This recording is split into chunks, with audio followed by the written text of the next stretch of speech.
Hello there, friends. This is Spencer Michaud, and today we're going to be talking about the full moon in the first decan of Virgo. I hope that you're doing well out there and that you are having a great day today. We are going to be taking this through the rising signs today. We're going to be breaking down the symbolism. We're going to be going through all sorts of different symbols, metaphors. We're going to look at the I-Ching.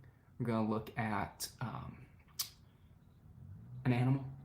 And we will hopefully make sure that we have all of our technical things working well today. If you see me looking around here today, I've got my audio coming out of a strange place. So hopefully you can all hear me and that everything is working out okay out there.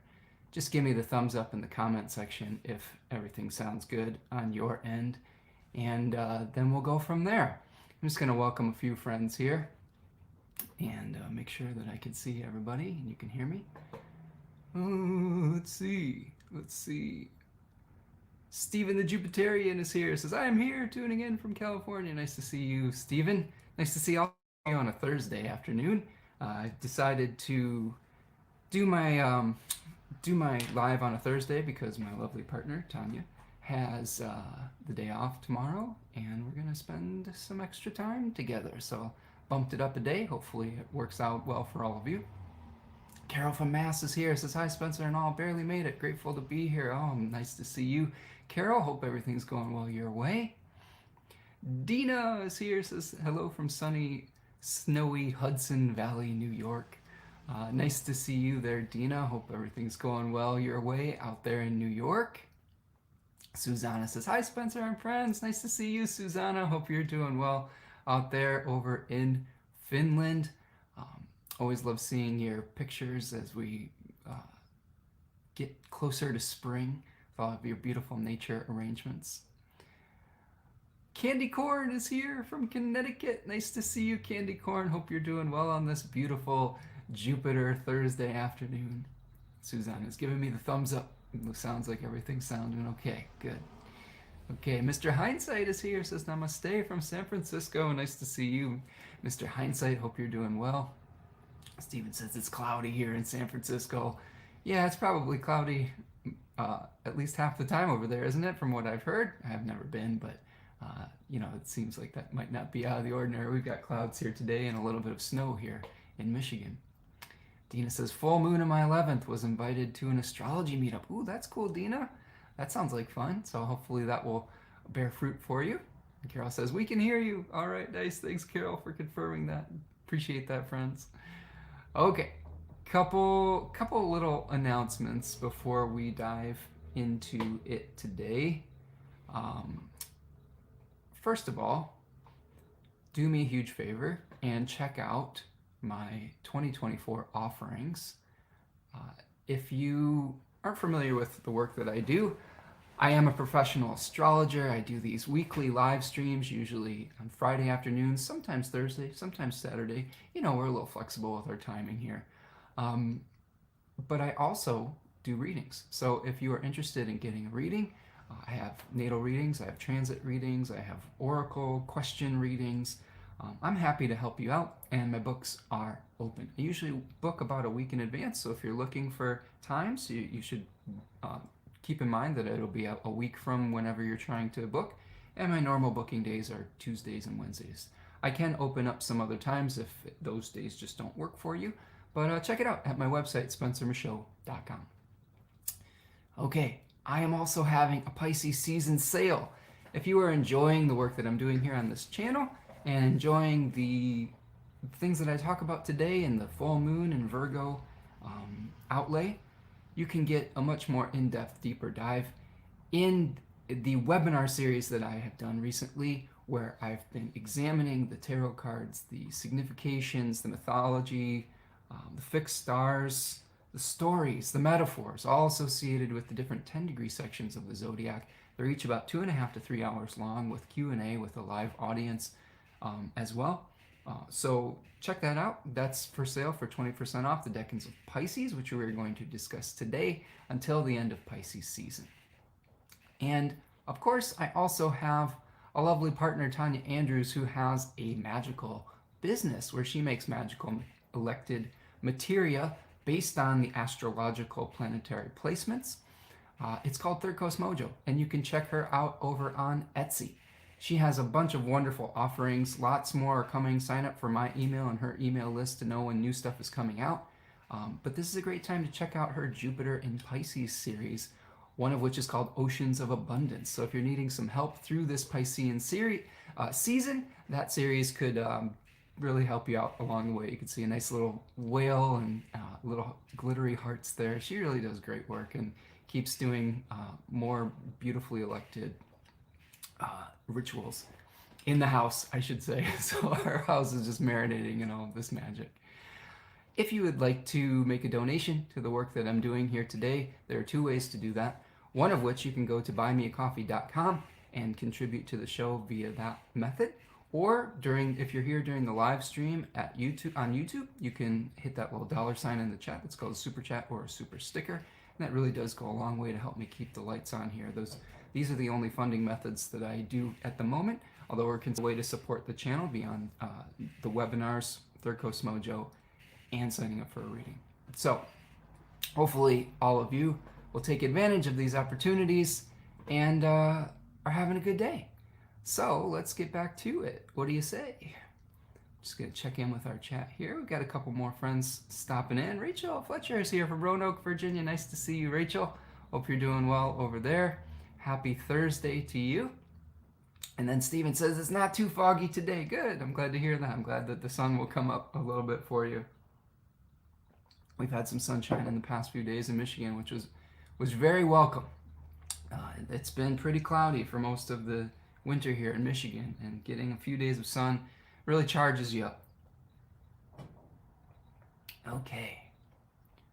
Steven says Saturn and Neptune are transiting my fourth house, and it's brought a nice leak from the skylight in my bathroom. Oh my goodness.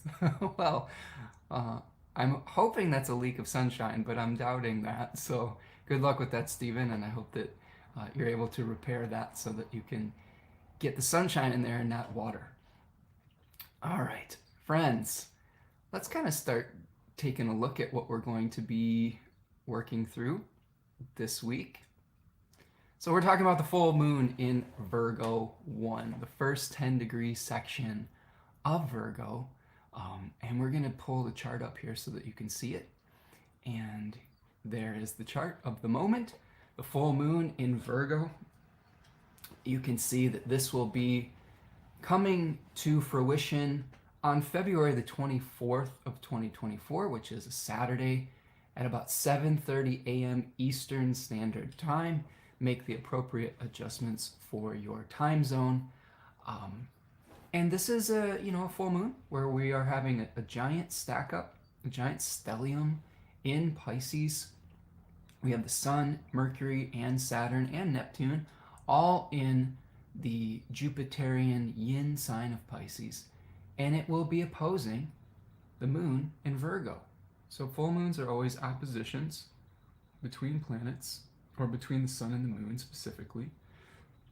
And we are also going to be trying to look for the host of this moon, which we have the host of the moon is Mercury. And Mercury is in pretty tough shape in this chart, and I'll explain why in a second. And the host of the sun is Jupiter. So we're going to talk about Jupiter and Mercury here today and what they might be asking from us, what kind of things we might need to prepare for. We have some really interesting things happening really shortly after this full moon that we really want to check in with. We have a Hellenistic void, of course.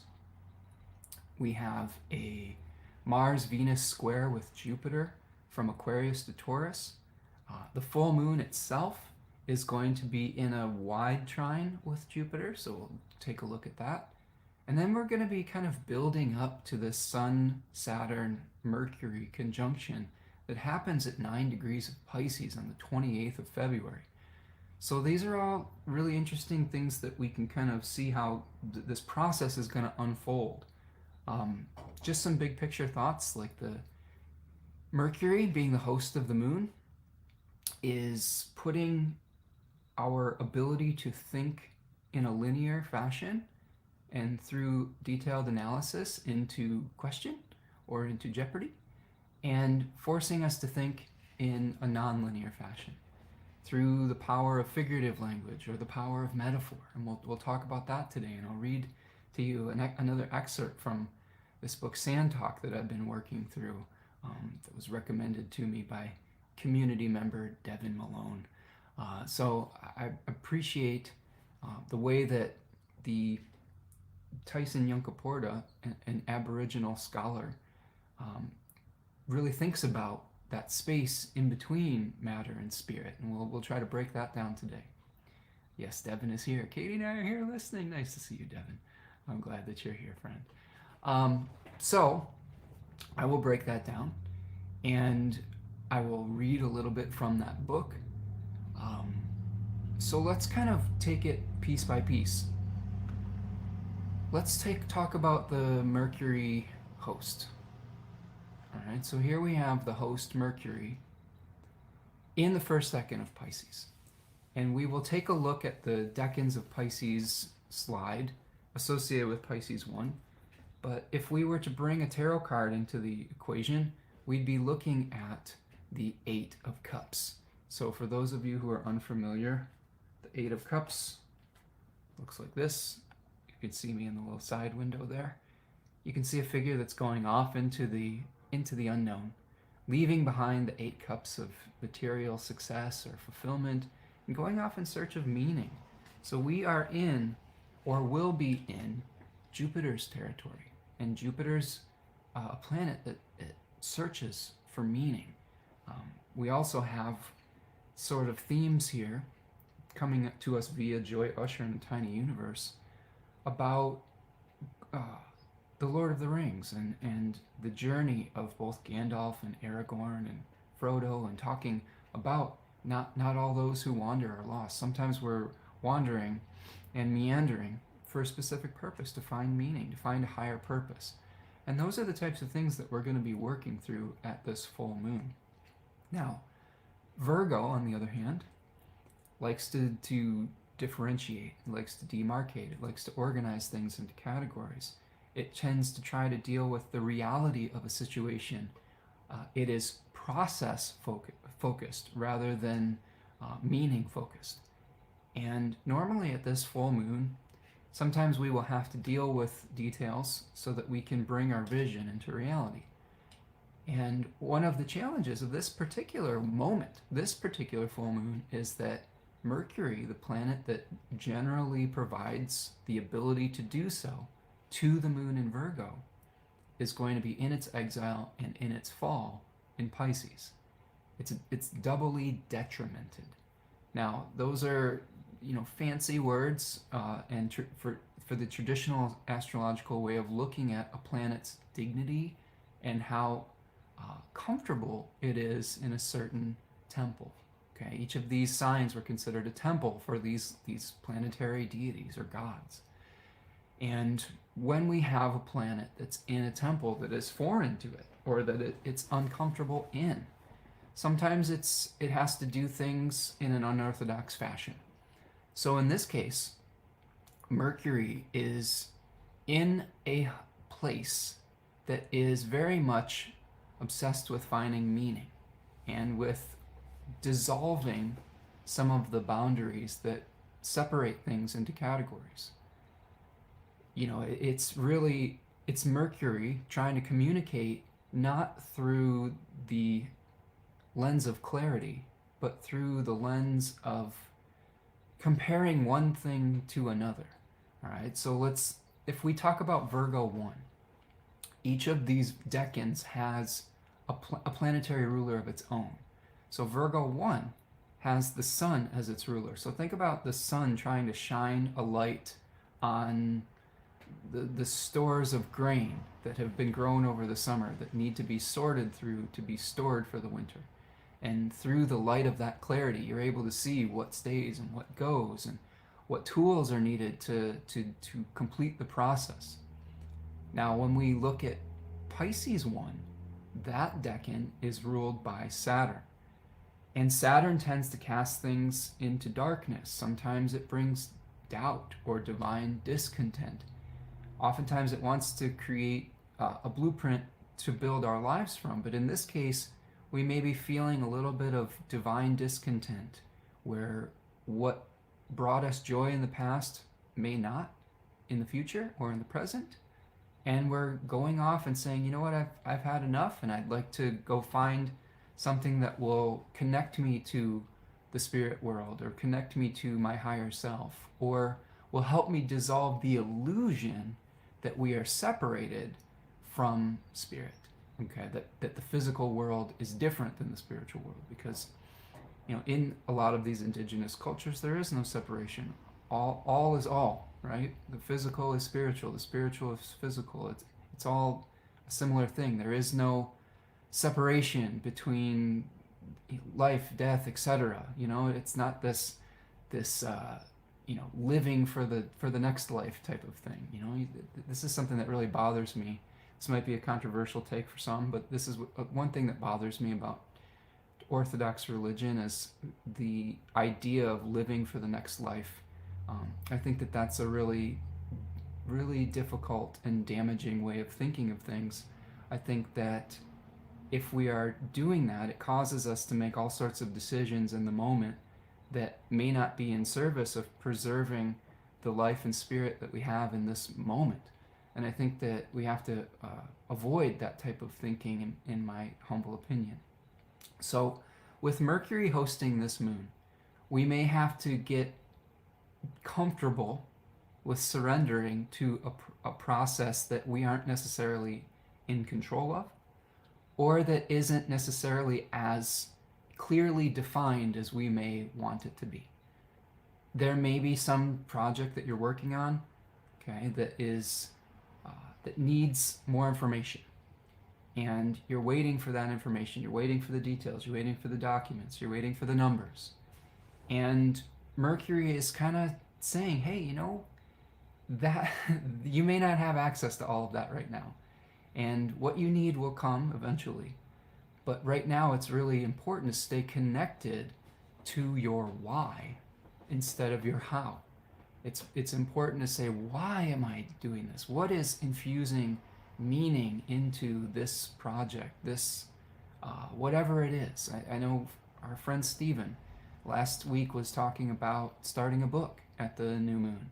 So if we were just using that as an example, we will speak in the language of metaphor, because one of the things I'm really loving about Tyson Yunkaporta's Sand Talk book is he talks a lot about education through the lens of making an abstract concept tangible and practical. And that's the way we create new neural pathways in our brains. And so, for example, Stephen is working on a book or wants to start a book. And my advice to him specifically would be, know your why. Why are you doing what you're doing?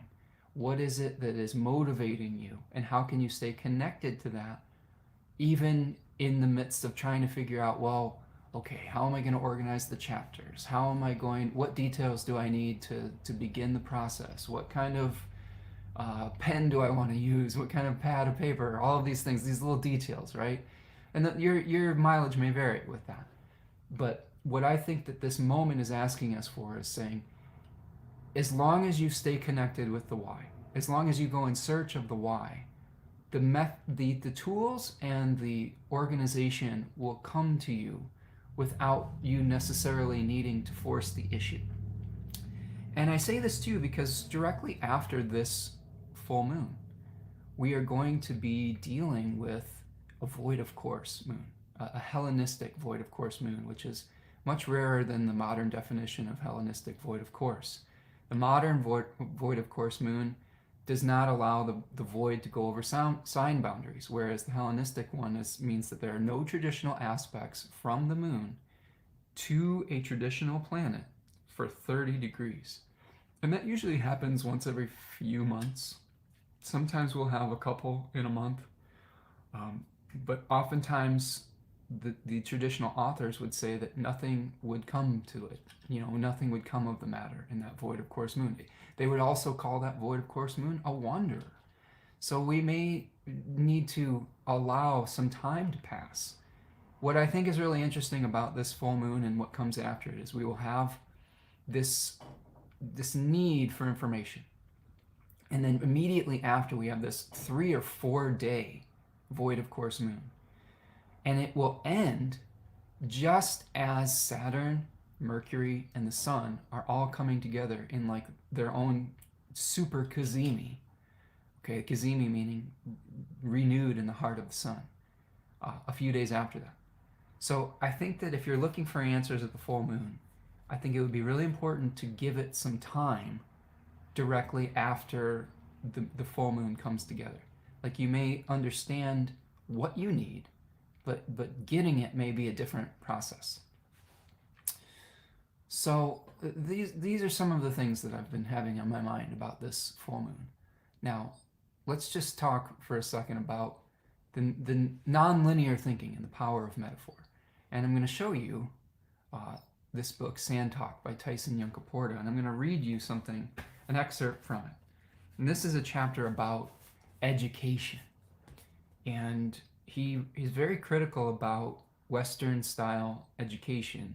And much of it I very much agree with him about how when we disconnect our learning from tangible examples, and when we separate it from spirit, it becomes destructive rather than enriching. So I'm going to read you this is from page 99 in a chapter called Of Spirit and Spirits. And Tyson Yunkaporta says, "The chemical burst of pleasure we feel when genuine knowledge transmission takes place occurs from the creation of new neural pathways. These are connections between 2 points that were previously unconnected. Jokes are one of the most pure examples of this neural creation event. Most humor is based on 2 ideas coming together in a new way.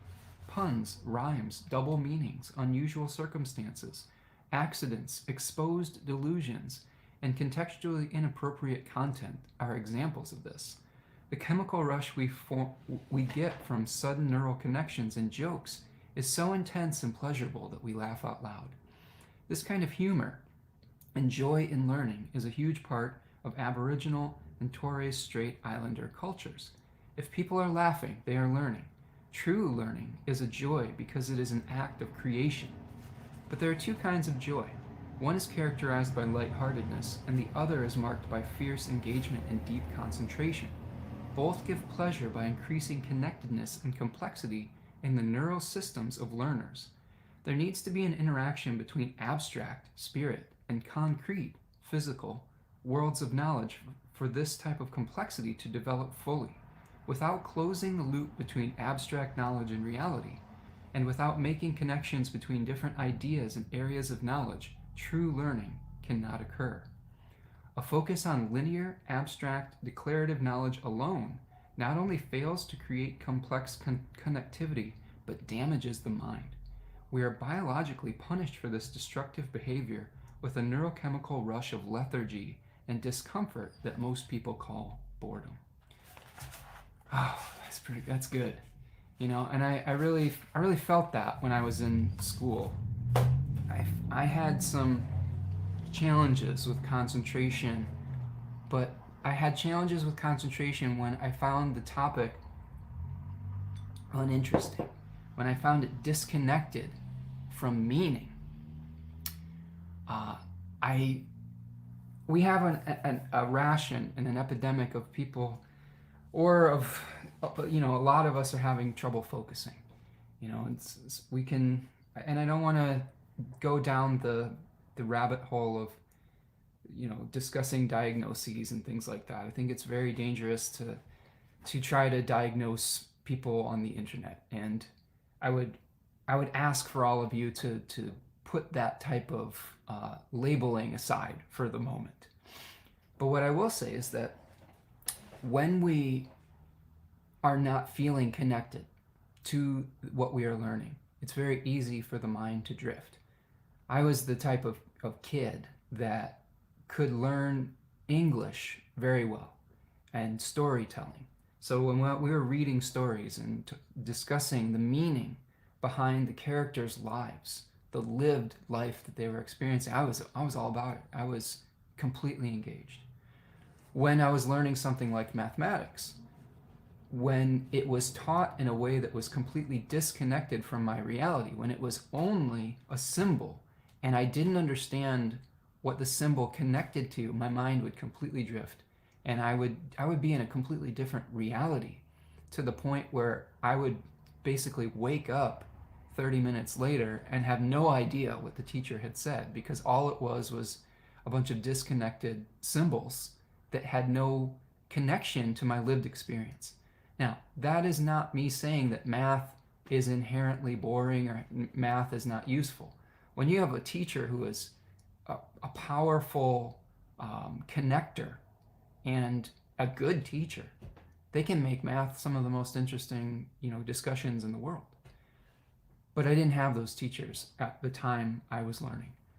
I did have some very good English teachers. I had some bad English teachers too that made me drift off into my own imagination. But the point being is that for us to really learn, we have to be able to first of all, connect it to our lived experience. We have to be able to take that abstract concept, bring it into our lived experience. We have to be able to see one thing as another thing. This is fundamental to learning astrology and to learning any type of divinatory language. We are marinating in the language of metaphor. We are literally seeing a point of light in the sky and its position, and we are connecting it to our lived experience and saying, what does this point in the sky, how does that connect to a language of symbols and most importantly, the lived experience that we experience here on Earth, in our bodies, etc. And this is why I feel like the Decan walk that I've been doing has been so powerful and just engaging to me, is that we are discussing our lived experience in real time over many, many meetings while we are looking at charts and while we are discussing the symbols and specifically trying to connect it to each one of our multifaceted lived experiences. And what is so cool about that is that we are able to see it through multiple lenses of lived experience and multiple charts. And that's really powerful, because when we make the mistake of saying that this symbol only means one thing through our own subjective lens, that's when we become dogmatic. So being able to see a symbol through a multivalent lens and multiple lived experiences is super important. And it's just important for getting along with other people in the world. It would go a long way to solving a lot of the challenges that we're experiencing right now in the world, of which there are many. And you all are living this in real time. I don't have to dwell on that. But I think that if we're looking for solutions, first of all, sometimes there aren't solutions that are easy. Sometimes there are complicated things that take time and that are very difficult to parse out. I will say, just for those of you who are, wondering or thinking, I think that we're going through a really difficult time as a collective right now, and I will always be in support of kindness and peace on this channel, whatever form that takes. I think that whatever choices that we need to make to work towards peace and understanding one another, those are the things that I'm in support of. I try to sometimes shy away from naming quote unquote the enemy. I think that that's really dangerous sometimes too. I know that maybe that disappoints some people sometimes, but what I hope that we share here is a connection to values that we can bring into our own lives and be able to utilize that within a multivalent, a multitude of situations. Devin says, I hear the moon transit in your voice today, my friend. Yeah, the moon is, what is the specific moon transit that we're going through today? We've got the moon conjoining Uranus, right? We've got the moon transferring light from Jupiter to Uranus, and what else do we have going on there? Anything else? Am I missing anything? It's fun doing Jupiter Day. Dimphy says, I totally agree with that learning point of view in education. Good. And Dimphy is, I believe Dimphy has some Virgo placements in her chart. So it's nice to hear the Virgo side of this as well. Oh, my natal moon. Devin says my natal moon. Yeah, hear the natal moon transit in your voice today. Yeah, this is again, an exalted Taurus moon.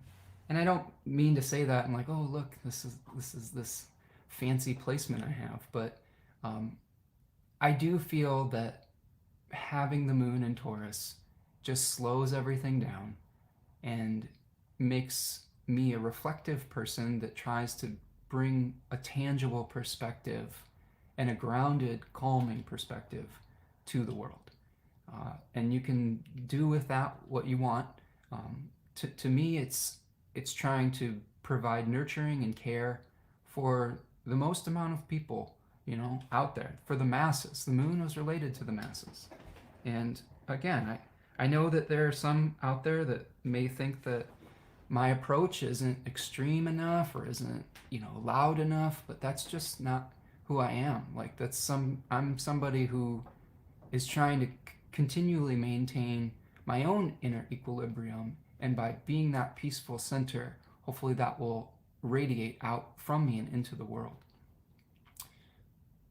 But I do think it is important for those of you who are on the, I guess the front lines of battle right now. It's tough. Everyone's got a different role to play. But what I will say is that sometimes I get really overwhelmed with the pain that we're going through as a collective, and I have to pace myself with my outrage and with my righteous indignation. It's so easy to get exhausted when we're consuming negativity, and I think that it's okay to strike a balance between taking care of yourself and speaking up for the injustices in the world. Okay, so we're talking about the power of metaphor. Now, when I taught songwriting at a community college, a couple things about that. I had to speak to many different types of folks. There was all ages. There were all different economic backgrounds that came to that school. In songwriting, we learn about the power of figurative language, and we learn about comparing one thing to another. Now, it's not just comparing one thing to another and that's it.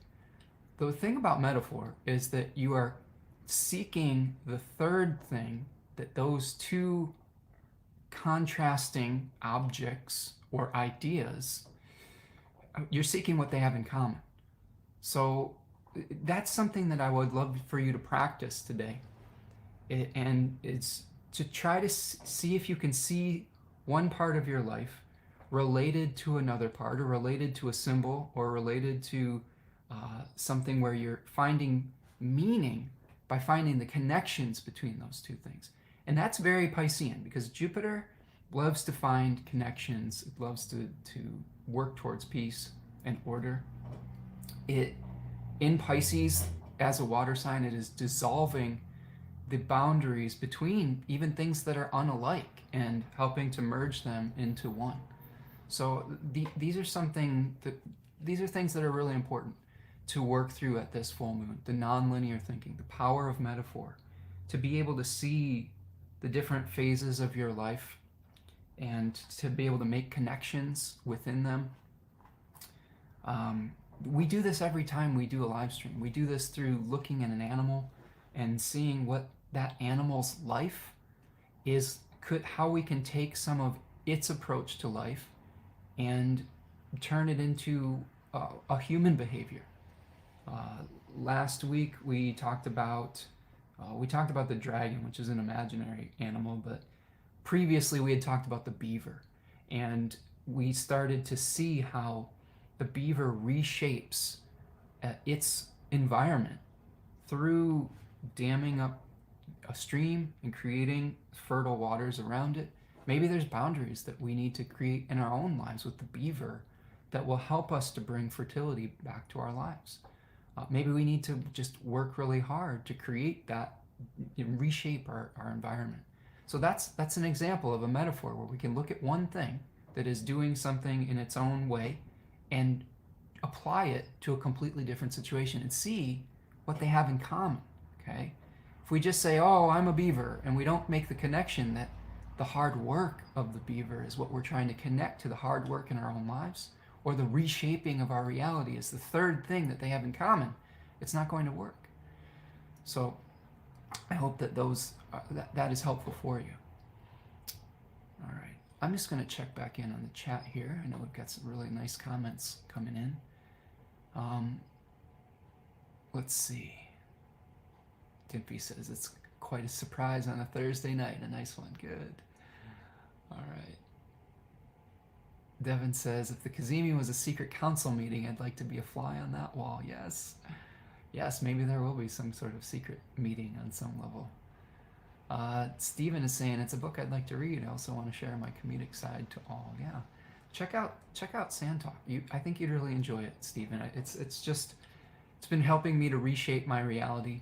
I will say that I'm only halfway through, so hopefully there's more turnaround.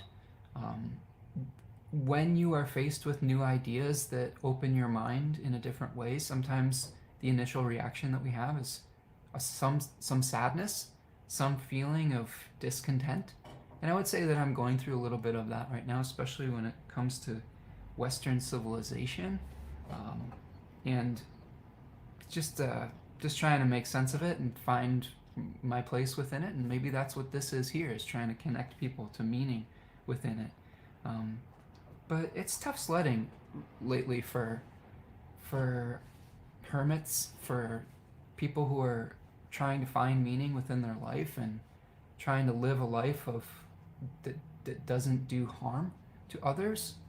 It's tough, especially when,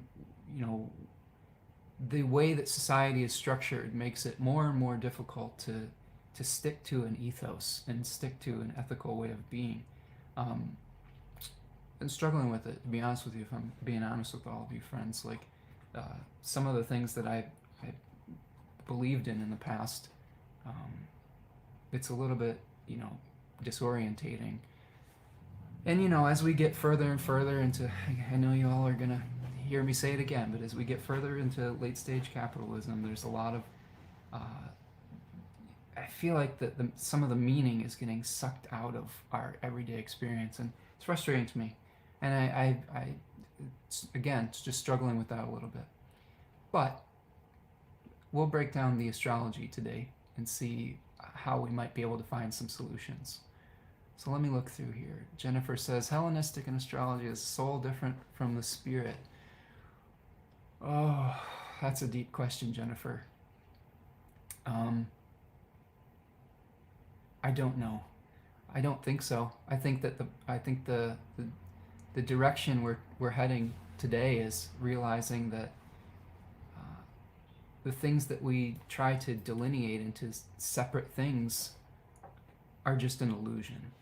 And, the difference between soul and spirit, body, mind, all of those things are constructs of Western philosophical thinking on some level. Remember, we've talked a lot about Descartes, and Big Steph from France was talking about the what was the Monty Python song where Descartes was a stinky old fart or something like that. Sorry. But he was one of the initiators of the separation of mind and spirit and life and death and all those things. And I think that by studying indigenous minds, we're seeing into a viewpoint of a culture that doesn't do that, or has had thoughts about that lives in a much more nonlinear fashion, is I guess the simplest way I could say it. Jennifer says, love making jokes and hearing jokes. I agree. Humor can really pull us out of some of these tailspins. Devin says we are living the language of metaphor. Absolutely. Maybe we are living metaphors on some level. I'm going back in time here. RC says, hi Spencer, tuning in from Tasmania, Australia. Nice, just before the sunrise here. I love Tyson Yunkaporta. Awesome. It's good to hear from people who have, you know, him in their backyard, right? And hearing that perspective. And I'm learning a lot about Australian culture and Aboriginal culture and the indigenous people of Australia. Their themes are somewhat similar to indigenous Americans, but there's differences, as there is from culture to culture. So I'm kind of just getting some insight into, you know, a different way of viewing the world, and it's really cool. I'm enjoying it. It's also it also shakes you to your core and like I said, disorientates you a little bit. I will say that some of the themes that I'm experiencing within that have been present throughout my entire life. One movie that I constantly think about, and I have since I was about 8 years old, was Dances with Wolves, and it was probably my favorite movie as a child. And even though I didn't understand all of the ins and outs and dynamics of those circumstances, I felt the emotion of not belonging and feeling like you're not belonging in the culture that you grew up in, and finding maybe a not perfect, but maybe a more embodied, I hate to use the word idyllic because that's a mistake that we make when we over idealize, you know, indigenous ways of living, but finding a sense of belonging after not resonating with your culture was a theme that I felt for my entire life. And you know, there's reading this book is bringing up those thoughts and feelings, and just the sadness at the atrocities that colonialism has wrought upon the world. It's something I'm wrestling with right now, and I'm doing the best I can with it. And I don't have all the answers. That's why you're not going to hear me hopefully pounding the pulpit today, because there's just too much of that going on, and we just need to listen sometimes.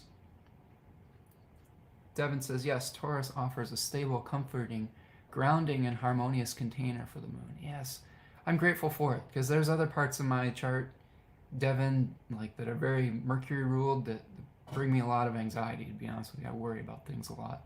But I am super grateful for the Taurus moon that have brought a little bit of stability to my emotions, where I could have really, you know, traversed the ups and downs in a much different way. When I first was learning about astrology, Devin, I was mad that I didn't have a Gemini moon. Like I thought, oh, I'd be much more interesting if I had a Gemini moon. But as I learned more about it and more about myself, I'm grateful for just the chart that I have, and for all of it, you know, like even the challenging parts of it. Jennifer says, yes, I fell when the moon was about to enter Taurus, told me it was time to slow down. Yeah, I'm sorry, Jennifer. Yeah, sometimes we do have to slow down and take our time.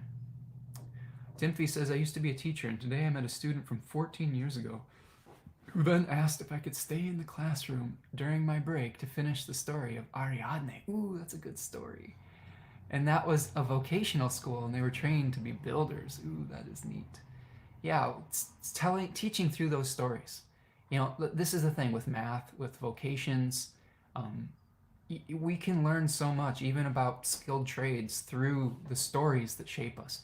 And I think we've lost connection to a lot of those stories, and especially in modern Western culture. We're just floating without shared stories that many cultures grew to have together, and that's a real shame. And I hope that we can just start, you know, sharing that like we are here today. Okay. Oh, Mr. Hindsight has checked out Sand Talk from the library and just started it. It is the spirit. Good. I'm happy to hear that. Devin says, Jennifer, every part of the chart is a part of the soul and the body, so the pieces are the whole. I agree with that, and hence it is a circle. So yes, absolutely. Devin also says, the Hellenistic view includes all the pieces and events that are your life. Yes, there's a we're trying to we're striving towards holistic thinking today, I guess is what we're doing. Jennifer says, was talking with friends and the myth of the three fates were brought up in regards to that. Soul and spirit were separate.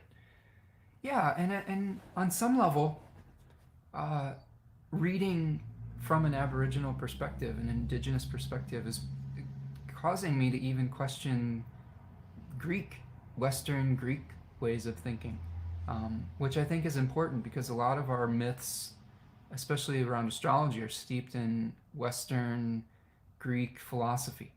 And hence some of the separations that we see in Western civilization that we might not experience otherwise. Um, there's a lot of critique of Roman civilization within that book. I really highly recommend it. Check that book out and see what y'all think of it. Carol says, as a Virgo stellium, metaphor is not usually a love language. Yeah, I mean, I've been in relationship with many Virgo types. I actually had like 4 Virgo step parents, if that tells you anything about how, my parents, my mom had a Pisces moon and my dad's a Pisces sun. So you can imagine that they were searching for someone who could help them deal with everyday reality. And you can also imagine how the two of them birthed me, like someone who's just marinating in metaphor and figurative language all the time. It's just really difficult sometimes for me to deal with the daily routine of life.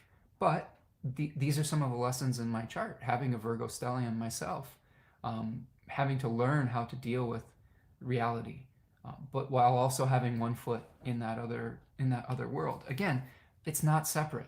Okay, like you learn this as you study like monks who chop wood and carry water.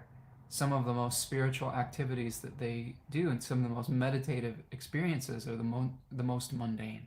So these are some of the things we're dealing with at a full moon like this too, where we're trying to understand meaning through doing some of the mundane of our life.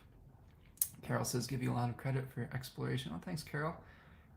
I mean, I'm just trying to be open-minded, and I will give a lot of credit to all of you as a community for bringing new knowledge to my awareness. Like that book I'm reading came to me from Devin in the chat, and I love that. I love when I get book recommendations, and we had a really nice moment last week where I reflected a passage back to Devin when he asked a question about his Scorpio placement or about Mars and Uranus and Taurus, and it really hammered the point home. Hammering is not the right word, but it really showed us the cycles of exchange of knowledge. And you may suggest something to somebody and they may reflect it back to you through a different lens and through a different story and through a different moment in time. And it's really, that's an important way of learning, is that cultural exchange, that oral tradition of exchange that we have lost in a lot of ways. The Journey of Becoming Better Self, that's a great name, says, which house system are you using? Well, friend, I use whole sign houses for natal readings and for these transits. Although I will say that there are multiple ways of climbing the mountain, and Hellenistic astrologers will generally use, from what I've learned, they will use whole sign for topics. They will use quadrant-based houses, which is what a lot of people were familiar with Placidus houses in modern astrology, for timing techniques such as length of life, or for finding planetary strength. So in all the readings that I do here and in my personal work, I've mostly stick with whole sign houses. Jennifer says, I'll have to look at that myth again. Yeah, check it out. My sister has a Virgo rising and I have a Pisces moon, moon and Jupiter, so I frustrate her with my pie in the sky outlook. And here's the beautiful thing, Jennifer. We're all teaching one another. We all have strengths, we all have weaknesses, we all have points of genius and points of focus. And if we go to extremes in either one of these things, we're out of balance. So how can you find balance with the people in your life? So for me, having all those Virgo step parents, Jennifer, brought me into balance. It helped me to see that I needed to deal with some of the practical parts of life. They were teachers for me. We butted heads a lot. And I like to think that I helped teach them about finding their why. I've had a lot of interesting conversations with my stepfather in particular, who's a Virgo sun, about finding meaning and seeing the bigger picture and getting outside of a narrow way of thinking. So we're all teaching one another at various points of our life. Okay, let's keep going, friends. So that again was Sand Talk by Tyson Yunkaporta, and the excerpt that we read from that. Please check that book out. Maybe if enough people are interested, I could do a guided group with that, where we do like a guided group study. I'd like to read the entire book first, but I think it's worthy of a group study, an integrative divination group study. Devin says it's only through our combined understanding that we can see the whole picture. Absolutely, absolutely. And why that's so hard to understand for the powers that be is beyond me. Okay, let's go back to this full moon and talk about some of the parts that we're experiencing here. Let's put it over there. So back to our full moon in Virgo. We've kind of outlined so far the value of nonlinear thinking, of letting go, needing to put everything into a category, of letting go the need to feel like we have all the details, because we won't. At this full moon, we're going to have to be patient and surrender until more information gets revealed to us a couple days later. It's not like it's going to be forever, but we're going to have to practice that patience. So here in our full moon, we have this trine from the moon to Jupiter. Okay, you can see that trine there.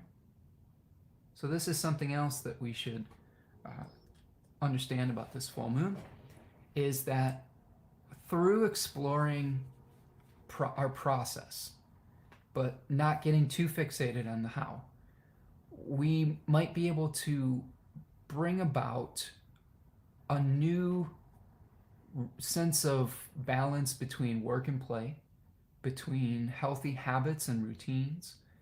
You know, Jupiter is a really important player in this full moon because it is hosting Mercury, Saturn, and the Sun, and with the trine to the moon. So Jupiter is providing a lot of resources for this full moon. Even though Mercury technically is the host of the moon, Jupiter really is bringing us a lot in this moment in time. So what is Jupiter asking for us? Well, Taurus 2, for those of you who, we're talking about my natal moon placement. I have the moon in Taurus 2. So it is a lunar decan. So it is about finding the right rhythms, the right ability to show up for your life consistently, to understand when to take action and when to allow things to happen. It is ruled by, I believe there is a daimon or spirit associated with that called the Horai, which roughly translates to the hours or to the seasons. So this is about learning about there is a season for everything in our life. There is a right timing. When we come into alignment with, like the right timing for spring is the time to initiate a new growth process. You might not want to plant your garden in the beginning of winter because the conditions aren't right for it. Jupiter in Taurus 2, and Taurus 2 in general, teaches us that about what the right conditions are and the right timing to be able to create abundance and growth. It is a decan where the fields have become fructified or fertile, and they're ready to be planted with new seeds. So Jupiter often shows us the actions that we can take through our conscious mind or through our conscious self to be able to bring honor and merit into our life. It is of the solar sect, so it can also show us the way that we can be acknowledged for the good that we've done out in the world. So when we look at Jupiter, Venus often is, just to contrast that, Venus can show us the good fortune that will come to us through surrendering or through allowing something in our life. Maybe through not even something that we did. Maybe it's the distribution of 2K, or the randomness of chance, the good fortune that we receive through chance. Jupiter translates, the house of Jupiter translates to Agatha Daimon. Okay, that is the good spirit. So this is the what is motivating us from a higher place to take action through our conscious awareness. So when Jupiter is in a Venusian place, we have to know when to rest, when to play, when to learn to accept things in our life. And if any of you are gardeners or farmers out there, you know that timing is everything. And sometimes there's days when you just can't go out and do the work, when it's raining or it's snowing, or you need to wait for the conditions to be right. And I think that's what we're learning here at this full moon in particular. Devin says, Jupe, this full moon is so receptive and collective, holding sanctity and finding sanctuary. I agree with that, friend. I agree with that. This is to me, there's a peace and a calmness to this full moon. Even though generally, sometimes when we have a full moon in Virgo, we can have anxiety about whether we're doing it right. Okay, like the anxiety that Virgo feels is the awareness of the pending winter, right? Think of it as the harvest season where we know that we need to get this work done, or we might lose the abundance that we grew over the summer. I think that this particular full moon says, relax a little bit. It isn't, if you don't get it all done right now, the world's not going to end. Like there needs to be, there's more information that needs to come to you, and you're not going to be able to force it. There's no forcing it at this full moon.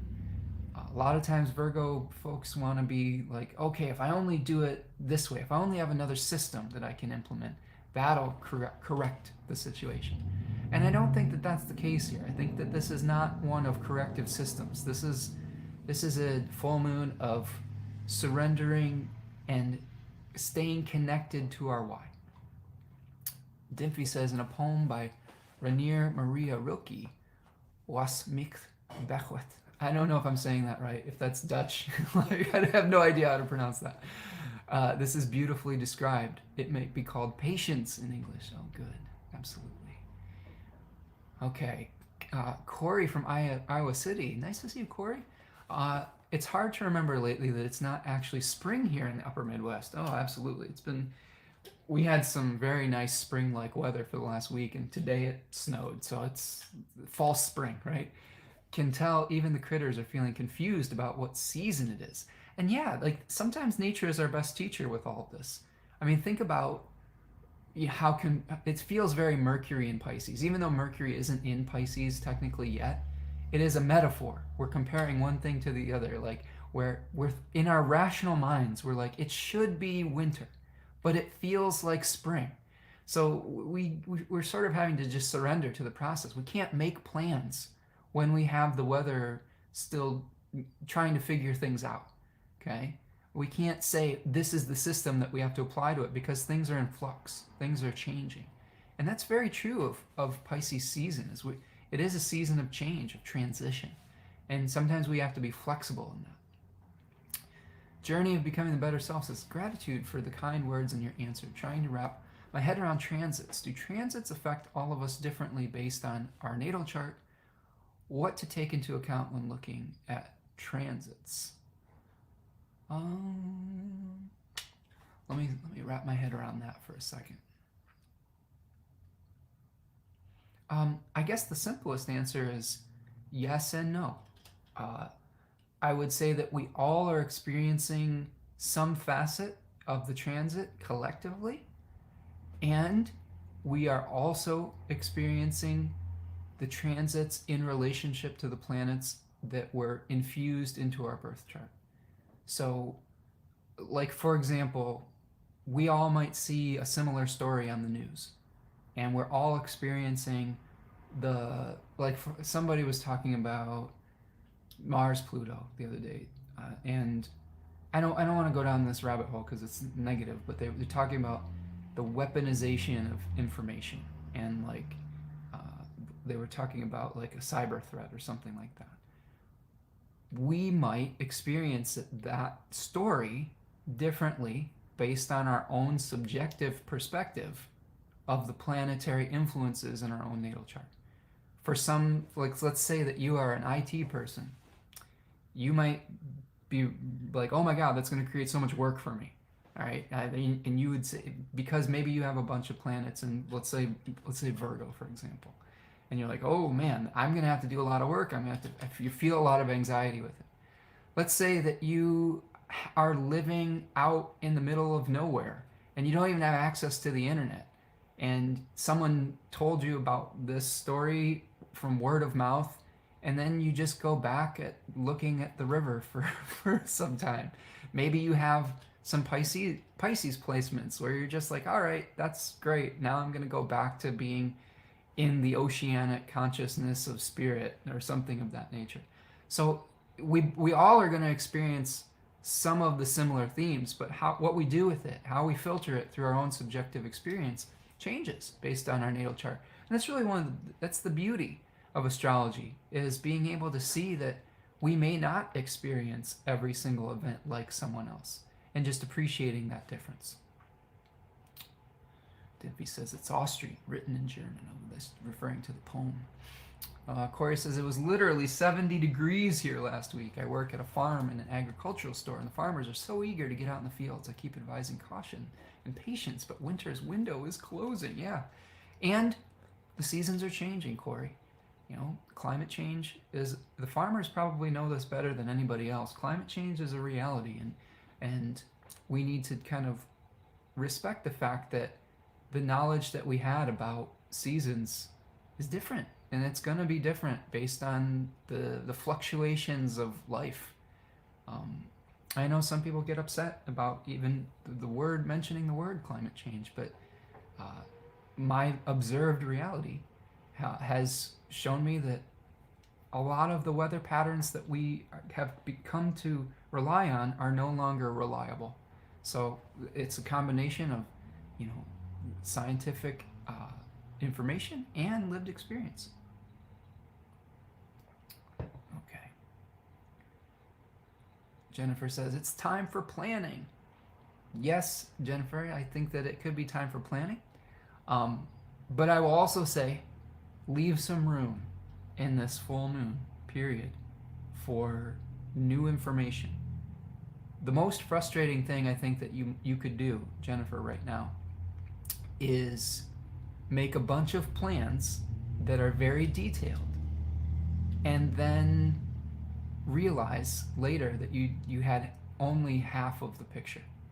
I really feel like that's what we're doing here, is if you make detailed plans right now, while Mercury's in Pisces, and before you get the moment of clarity and awareness of Mercury, Sun, and Saturn, you may have wasted some of your energy.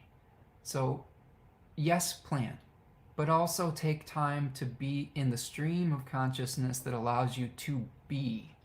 I think that's really important with this full moon. How can we allow ourselves to just be? Western civilization is so concerned with plans and what are we going to do? How are we going to grow? How are we going to blah, blah, blah? It's exhausting. And what I think some of the indigenous wisdom that we can return to, and again, I don't want to just completely idealize all of that or appropriate it in a way that is exploitive. But I do think that one of the things that I'm taking from this book is that we don't have to just force it all the time. We've lost the ability to just be. And I understand that the stress of like the economy and affording things and all of those things But do yourself a favor, Jennifer and everyone listening here. Just take some time out to watch a bird on a branch. To watch the way this, if you're in Michigan, watch the way the snowflakes fall and the patterns that they make. Not for any purpose, just enjoy it.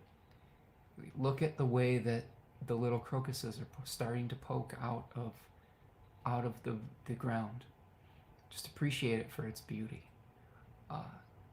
Let your mind wander, and don't beat yourself up for it. I think that these are the things that are really important for us to make time for. Corey says the average high is 28 degrees. It's just hard to reconcile in my Virgo brain. 70 degrees on February 8th. Yeah, we are in unprecedented times, my friend. Unprecedented times. And we're going to have to be flexible. And we're going to have to learn how to survive within it. And we were born into this time for a reason. We were born into this time to be able to understand how to live in a transitionary culture. And the sooner we accept that, the sooner we will be on the way, in the pathway to creating solutions rather than living in denial. And I'm not saying you personally, but just as a community. Yeah, more like big picture planning. Yes, Jennifer, I absolutely, that would be a better way to do it. Like, where is your ultimate goal, right? What I would say, Jennifer, if you're doing planning, I think an effective way to deal with this full moon is asking yourself, what are the values that I want in my life? Not what do I want it to look like, not the form. What is the essence that I'm shooting for, or that I'm striving for, or whatever it is that I would like to see in my life? What are the motivations that I have? And if you can get clear about what your motivations are, the plan will fall into place, and you will be able to take actions that are much more, will bring you from point A to point B much faster. This, I think, is the secret to Pisces, the Pisces Virgo axis. When you are clear about what you want and who you are and what your values are, it makes the actions that you take, the practical actions, so much more efficient. How inefficient is it when we are indecisive about who we are and what we want to achieve? It pulls us in so many different directions. So here is an opportunity to get clear about who you are, what you value, and allow yourself to be. Corey says, but yes, climate change has come. Also supposed to have a once in a 17-year cicadas hatching this spring. Joy, oh nice. You know, Corey, that we had a big hatching of the 17-year cicadas maybe 2 or 3 years ago in our area, and maybe that they go in cycles in different areas. But it was wild. Like, we went out and it was just like, it was a plague of locusts. You know, like it was very cool, and there was a little bit of an unsettled feeling to it, but they were just everywhere. And there was some that had this really interesting, tragic actually, fungus that was sort of like basically consuming them. That was difficult to witness, but yeah, it was a worthy experience, and I hope that you're able to experience that in your area as well. Rachel says, watching the blue jays outside my office window grounds me and brings me joy each day. Me too, Rachel. I love watching the birds in my area and the squirrels, and I take time every morning in my ritual practice to just spend about 45 minutes in prayer and meditation. I say a prayer to the planet of the day and to some various other guides. And oftentimes, I just, after I've said my prayer, I'm in a liminal space where I'm just staring out the window and allowing whatever it is to speak back to me. And oftentimes I'll see and hear the birds and the squirrels, and just lose myself in the activities that they're going about with their life. And it really does ground you, because what it teaches you is that human beings don't necessarily have to be the center of consciousness all the time. there are all sorts of other creatures that we're sharing this earth with. And yes, maybe we are a custodial species, okay, where we're entrusted with the responsibilities of making sure the systems still work and not destroying them. We're doing a terrible job at it, by the way. But I think just seeing that there are other creatures living completely different lives and how all of those systems interact with one another is super important. And it gets you out of our Tyson Yunkaporta calls it our narcissism. And I have difficulty disagreeing with him. I think that we do have a cultural narcissism, of a me culture. And just as a human species, sometimes the human narcissism of centering ourselves in our worlds. And the more that we can dismantle that way of thinking and start to see how we can be just a part of a world community, I think the sooner we'll bring about peace. Jennifer says, I've been watching birds come to the feeder, have a northern yellow-bellied flicker. My other woodpeckers, oh, that's so nice, Jennifer. I love flickers. I love they love to eat ants. So sometimes you'll see them on the ground and they'll be digging for ants. It's beautiful. Devin says, yes, Pisces helps Virgo to dream. Virgo helps Pisces find the way. Absolutely. Yeah, every axis of opposition has something to offer the other, and they're complementary. They don't have to be at odds with one another. I think that's the thing. Like they're offering a gift to one another. Jennifer says, yes, definitely integrating self from reflection. Yeah, it's important to do that, you know, and to take time and make space for it. Our lives are so packed full of errands, of anxieties, of thoughts, of distractions. And when you remove some of those distractions, you are able to hear the voice of the eternal. And it's not like anything specific. It's not like I literally hear a voice in my head.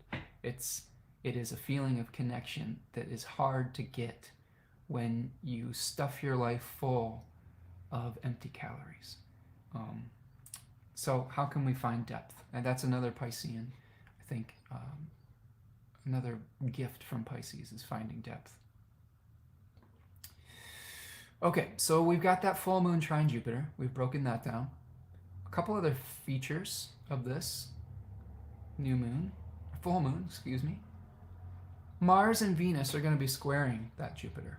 So here's our blue for this Aquarius placement. Stack up. And let's do green for Jupiter and Taurus, and red for the square. Okay, so we've got these two planets that are bringing us some challenges at this full moon. So what are we going to be dealing with here? Well, we've already talked about what Jupiter might be asking of us, of taking things slow, of patience, of finding the right rhythm and routine in our life, the balance between work and play, of learning to do what needs to be done and then to receive the movement of the seasons and of the natural forces that need to take place. Again, like the wisdom of that decan is, if you think about it in gardening terms, okay, if you think about it in the way where you have to water a plant just the right amount that it needs at various times, but if you overwater it, you can kill it. So we have to think about that as a metaphor for other things in our life. If we're overwatering another, like a relationship, for example, let's compare one thing to another and find the things that they have in common. Let's model this behavior here.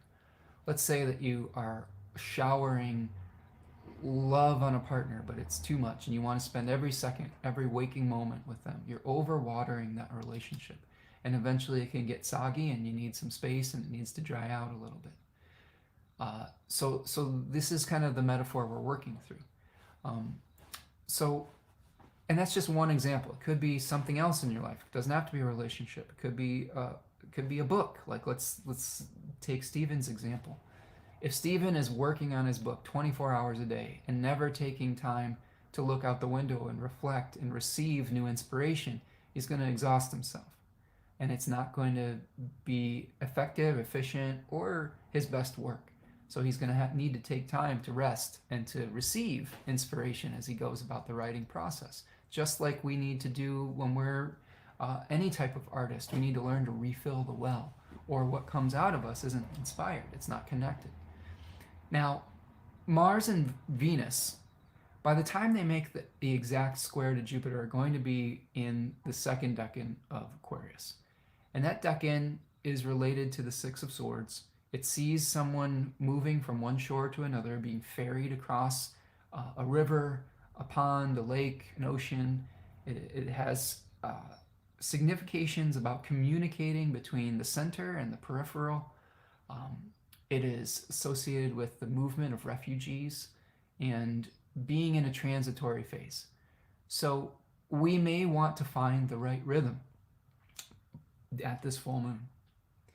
But we are still in a transitionary process. We are still gathering information and trying to understand what the new circumstance is going to require of us. And that's not because we have failed in any regard. It is because that's just the nature of the time, the moment, okay?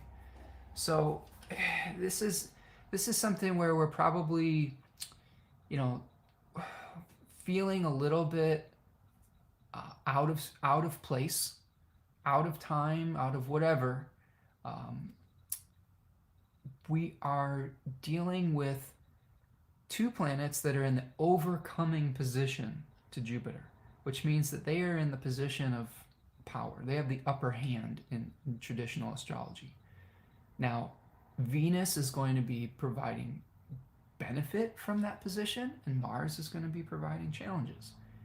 I would say that Venus might be helping to smooth out some of the martial challenges, but Mars is going to be trying to disrupt our steady routines, our attempts to find inner peace, probably through social challenges. I know as a sensitive person, the news cycle and the year that we're heading into is probably not going to be great for attaining inner peace. It is many of the rhetoric that we get in an election year, in particular in America or in other places, is specifically crafted to throw you off of your equilibrium and to separate and divide you. And that's not great for inner peace and inner harmony and inner unity. I'm not saying it is impossible to do that within it, but circumstances are creating tension between that. So we may not have a great answer for reconciling all of that right now. We've got, of course, the atrocities that are being perpetrated in the Middle East right now. Those are very painful to witness. We may feel helpless around that. Many people are calling for peace and ceasefire. I support that. I think that it's hard sometimes for us to feel sort of the,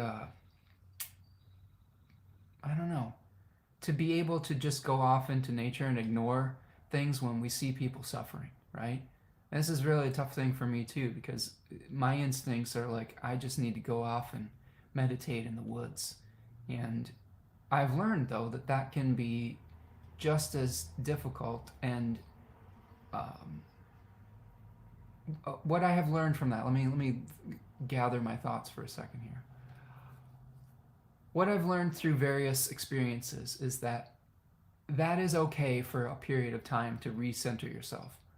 But because of the fact that we share this planet and that our actions have an effect on one another, whether we're in one country or another, whether in one city or another, one state or another, you just can't escape the collective actions. I tried. I will say this. I tried. For those of you who aren't familiar, my partner and I tried to buy a farm in about 2016 or so and live off the grid. Our goal was to just completely disconnect from society and be self-sufficient. And what we learned in that process, it was like a 5-acre farm in Michigan. When we got closer to the closing date, we had put an offer in, it was accepted, we were making plans to renovate the place. It was really, the house was kind of messed up. We found a document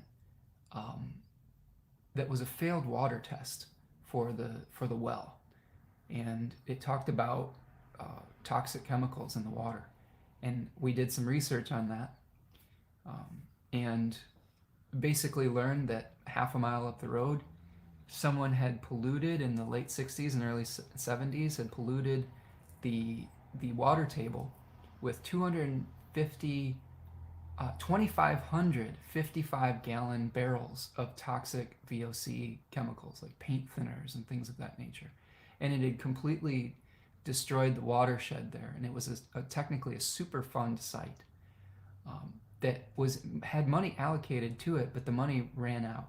So they actually discovered that this existed because they were putting in telephone lines, and the workers for like AT&T or something like that were passing out because they were digging new telephone lines, and they had released these VOC chemicals, these volatile chemicals. That was a really interesting moment for me personally, recognizing that there is no escape from the challenges that face us as a community. There is no retreating into some idyllic world. And this was reaffirmed to me through seeing wildfire smoke from both Canada and the west coast of the United States darkening the sun and making it hard for me to breathe in the Midwest, even though there was no fire in my backyard. It just shows you the interconnectedness of these things. So while you might want to escape and put your head in the sand or go off and meditate in the woods, which I think you should do some of that to pace yourself so that you can know when your moment comes to speak up or to be a voice for the oppressed. Just recognize that as above, so below, as within, so without, as foreign, so domestic, etc. And I think that will help you to make the decisions. And again, with the nature of modern technology, communications, news media cycles, 24-hour news networks, it's very easy to get overwhelmed with information and to get overloaded with tragedy. And to also keep in mind that some of those types of streams of information are specifically set up to keep you watching and to rile you up and things of that nature. Not to say that there aren't horrific things happening. There are. But in ancient civilizations, we had to deal with a tragedy intermittently. It wasn't a tragedy 24/7. So I encourage all of you to pace yourself, to take time out to connect with your why and your meaning, but to also stay engaged and to also know when your moment will come. You'll know, and it will affect you very personally. You'll know when your unique skill set and your unique voice is needed. I feel like at this moment in time on this channel, and we talked about it earlier today, what I'm hoping to provide is just a little bit of calm and some peace. Maybe a different perspective on things. Maybe an oasis that will help you recenter so that you can be the change that you need to be out in the world without getting riled up. This isn't a place for us to rile each other up. You'll see me get riled up every once in a while. But if I get riled up every single minute of every single day, then my words stop having meaning. If you get riled up every single moment of every single day, your righteous indignation won't have meaning. Save it for when it has impact and when it has meaning. This is sort of like the boy that cries wolf. Like eventually sometimes people will tune us out if we're just shouting all the time. It's about modulating your voice. Sometimes you do need to shout. Sometimes you do need to yell. Sometimes you need to whisper. Sometimes you need silence. All of those things are important. So I'm just going to check in with the chat here. So those are some of my thoughts with the Mars-Venus square with Jupiter. We're going through a difficult social time that might make it difficult for us to get the inner peace that we may desire. And I'm going to check in with the comments here. And then we've got a couple more things to unpack, and then we'll get into some of the rising sign significations. Let's see. Corey says, I'll keep you posted on the cicada bloom. Last time it happened here, I was 14 and living in the southeast. It'll be my first time. All I know is, fuck the cicada wasp killer. Or cicada killer wasp, yes. Is that the one that there's like a fungus that is killing the cicadas? Is that part of the wasp interaction? I'm trying to remember. I know that there was a fungus that was just basically eating the cicadas like from the inside out, and maybe it's related to those wasps. Devin says, we are the center of our world. However, that doesn't mean the world is subservient to us. Like Dr. Robin Wall Kimmerer says, we are supposed to live in reciprocity with the world. Ooh, I like that, Devin. And yeah, we all are individual points of consciousness that it's very difficult to not view the world through a subjective lens. But again, studying nature and studying ecosystems, you'll see that there is an interdependence that we really need to understand, not just with human beings to human beings, which if we started there, it would be a great start, but just with human beings and with other natural forces as well. It's high time, way past the time, for us to understand that this world isn't just a playground for the human species, that there are other species that we share this planet with that are just as worthy of respect and of resources and of life. And we don't have to keep doing it this way. I'm so fucking frustrated with the narcissism, the human narcissism. And I'm going through it right now. I'm going through it. It's tough. But again, you have to center yourself in those moments, right? If you let yourself get overwhelmed, then what good are you going to be when your moment does come to speak up? Corey says, it's so wild how actions have consequences. This is Saturn talking. There's so much greed and so little regard for ecological impact. Whoever is responsible, a company or individual, should be held accountable. I agree with that, Corey. And we are in Aquarius stack up right now as I record this, and Saturn is a planet of consequences. And it's tough to know. It's tough because we all want to point fingers, and I tried to do less of that on the channel, because I think it's much more powerful for us to take individual responsibility rather than to point fingers. I do believe that systemic change is important and is necessary. And I do believe in individual responsibility, but it's both, right? And I will say that as someone who has been dealing with these feelings for much of my life, it's so much easier to call in than to call out. And you get more people on board when you call them in and show them what could be and model that, rather than continuing to call out and creating resistance through making someone feel less than. That's a problem. When we make others less than, whether it's an individual, a company, a government, whatever it is, all we're doing is creating resistance. So how do we call in? It's super important. Prudence giving us some nice feedback here. Yeah, Prudence, hope you're doing well out in Canada. Tracy's here today. Nice to see you, Tracy. Getting some love from you. Thank you. Corey says it's a wasp that is so large and territorial. I think the size of a tennis ball. Oh my gosh. Burrows in the ground. That's crazy. That's crazy. But also, it plays some sort of role in the ecosystem. And we've introduced non-native species, and that's messed up our ecosystem, so we have to restore native things. And native pollinators and remove non-native species so that the balance, the very fragile balance, can be restored. And that's really great work that I'm trying to do more with planting natives in my yard and creating the environment and an oasis for some of the insects that would thrive through that. Prudence says, love to all folks in minorities who are living in environments that don't give them the luxury of chilling out or taking a break from tragedy. Absolutely, Prudence, and it's a really great point. It is very difficult to, there's people that are living in situations where like they don't have that luxury, right? You're exactly right, and our voice is needed to be able to speak up for them.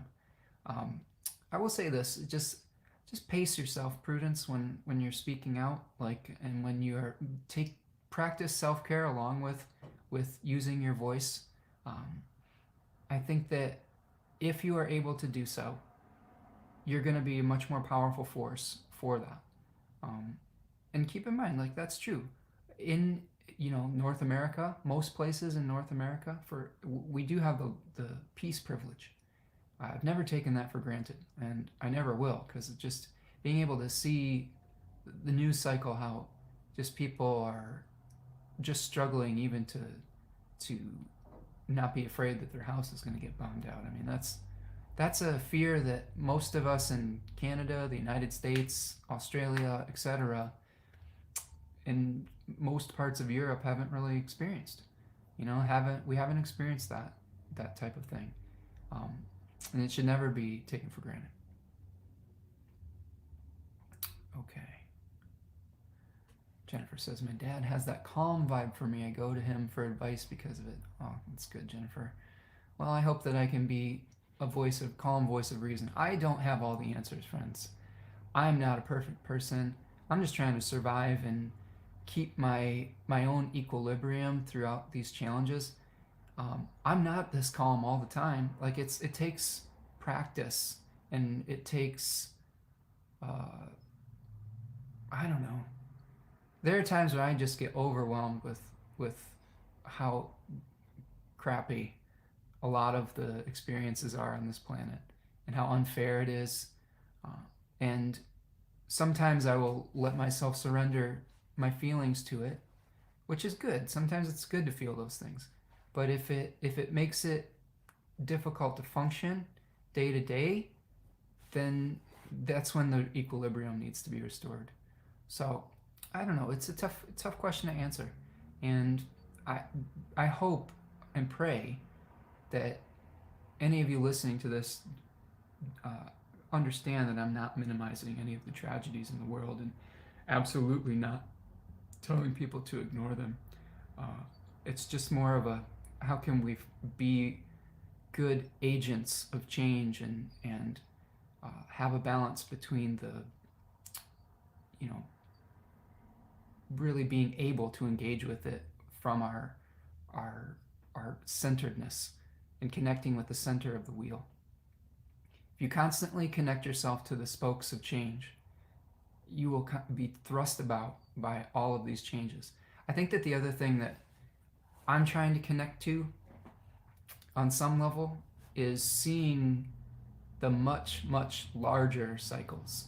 Nature will humble you to show you that this is part of a much, much larger cycle of change. And if we constantly get thrust about by every up and down, twist and turn, it's just, we're going to exhaust our nervous system. But again, I'll speak out both sides of my mouth. Don't ignore tragedies that need people to speak up for. Okay. What's up, Ani? Nice to see you here today. Corey says, it's easy to point fingers, but reluctance to point fingers can itself be a problem with accountability vacuum. Also, do have a dignified Saturn. Okay. Yeah, sure. And that might be your role. And that's the thing. That's why we need a Corey from Iowa City. Maybe you're the finger pointer. And that's why we need a Prudence from the western part of Canada. That's why we need a Jennifer from Michigan. That's That's why we need Tracy. That's why we need all of these different perspectives. And if my role here is to be a balancing, calming presence so that the finger pointers can do their finger pointing from a place of clarity and a place of balance, then maybe that's Spencer's role. And I don't know. The roles are going to change. Your role is not going to be the same every single moment of the day or of the week, of the month, etc. So one person might be playing out a certain role in real time, and then we can hand off the ball and like take on a different role. So one of the things that I think is important is not to get attached to our role. Do you see what I'm saying? Like that's when we're attached to ego. When we say this is who I am and this is what I'm here to do and blah blah blah. Like, yeah, maybe that is what you're here to do in the moment, but it might be different at a different point in your life. When I was 20, I would tell anybody and everybody about my particular value system and how I saw it in the world. And I rubbed a lot of people the wrong way. And to be honest with you, what I believed then, I don't believe now. So that was my subjective perspective in that moment. So allow yourselves to change and allow yourselves to play different roles in different times. But yes, if we should speak up for those who don't have voices. So let's finish this analysis of the full moon by recognizing the moon going void of course. And I'm going to remove this little thing here. What I'm going to show you is that I'm going to show you the process, okay? So here is the moon moving in real time after the full moon. And the first aspect that it makes, just any aspect, is trine to Jupiter. Now, it's not technically the Hellenistic first aspect that shows us what the moon could mean for us because of a concept called being under the bond. So the moon being under the bond means that it's within a 15-degree orb on either side of a conjunction with the sun or an opposition with the sun. And it sort of means that manifestation isn't necessarily happening during that period of time. It's kind of held in check.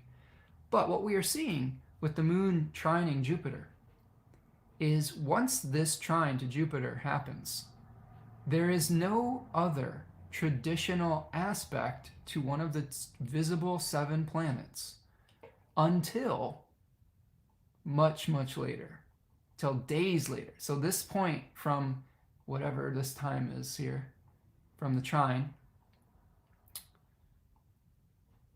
from 6:30-ish Eastern time on February the 24th, shortly after the full moon, all the way until we get into Libra. Okay, this no aspect, void of course. Okay, we're going to see that, I believe, we're going to get all the way into the trine to Mars. Okay, so that's the next aspect that ends the VOC right about here. Okay, so here's the trine between the moon and Mars, which is all the way into Tuesday, February 27th, a whole 3 days later. Okay, so my advice for this VOC moment, if something comes to your awareness during the full moon, which oftentimes things will come to our awareness, you don't necessarily need to do anything about it for at least 3 days. You can just marinate in it, okay? You can find, what does it mean to you? Doesn't mean what do we do? Because Virgo says, oh, I got to do this, I got to change this, I got to rearrange this, I got to fix it. The void of course moon after this full moon says, no, slow down. There's not much you can do about it until you get more information. Okay, until okay, we got that first aspect, which is the 11-degree trine with Mars here. Okay, and then it'll be a few hours after this. Actually, here it is. There's 11 degrees. And that moon is on the fixed star called Vindamatrix, which is not a super nice fixed star. It's called the Widowmaker.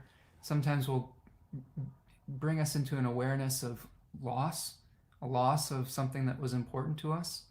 And that's not to, you know, make you afraid of this aspect. It is a trine, so there might be something like that. It's also pretty close to a fixed star called Algorab, which speaks to distraction. So we need to be able to avoid distractions during this period of time.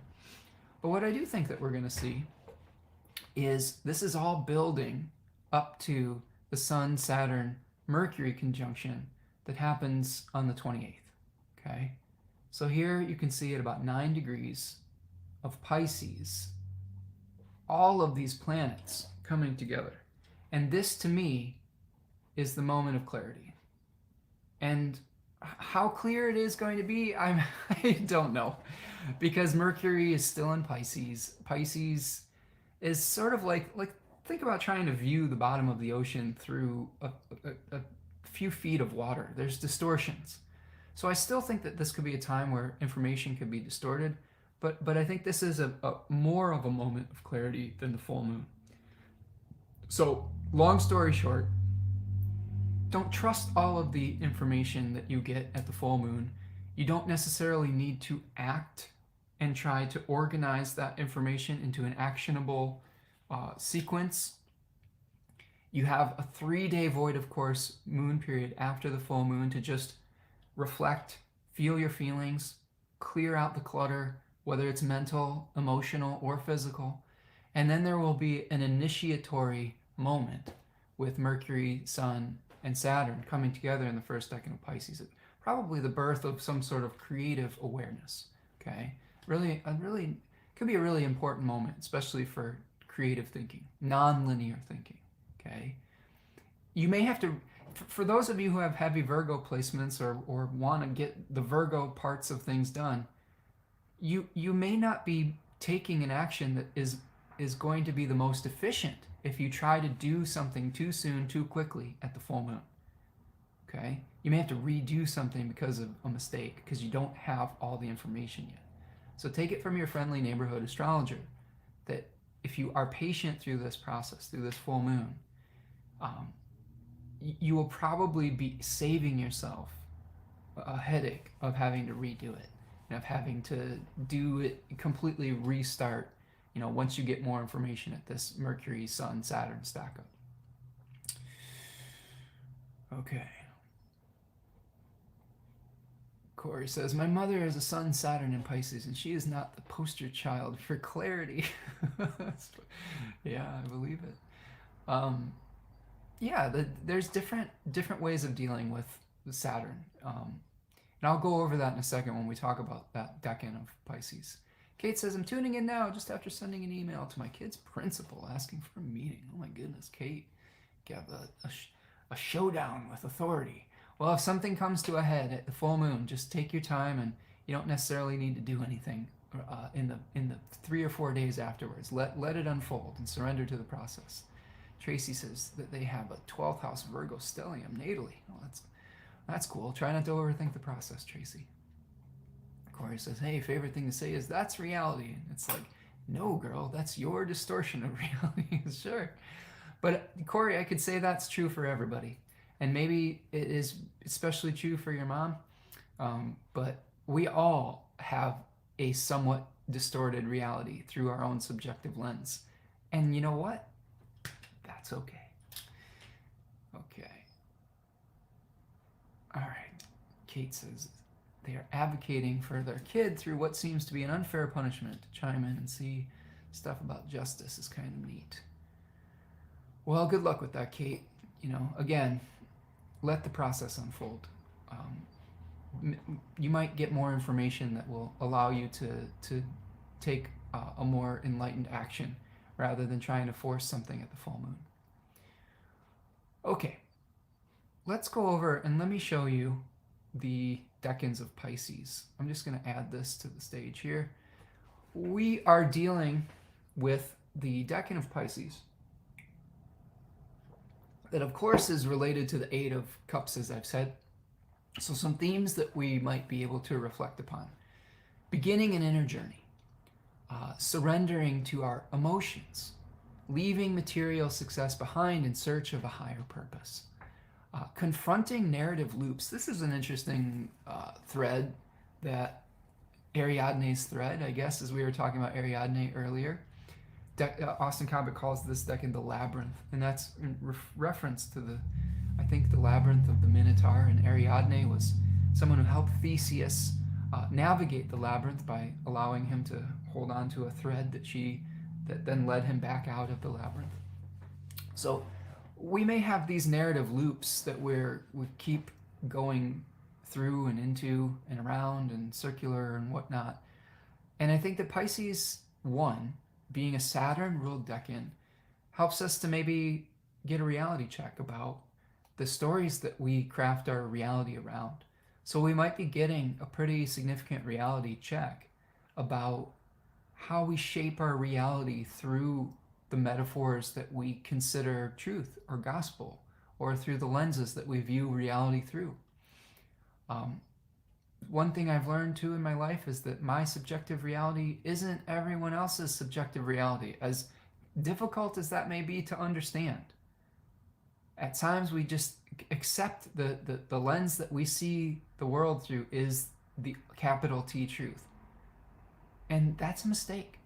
There is so much relativity and gray area in the world. There is subjective truth. And I think that this is part of why we have all these wars, battles, etc., because people are so attached to their subjective perspective that they're getting stuck in the narrative loops.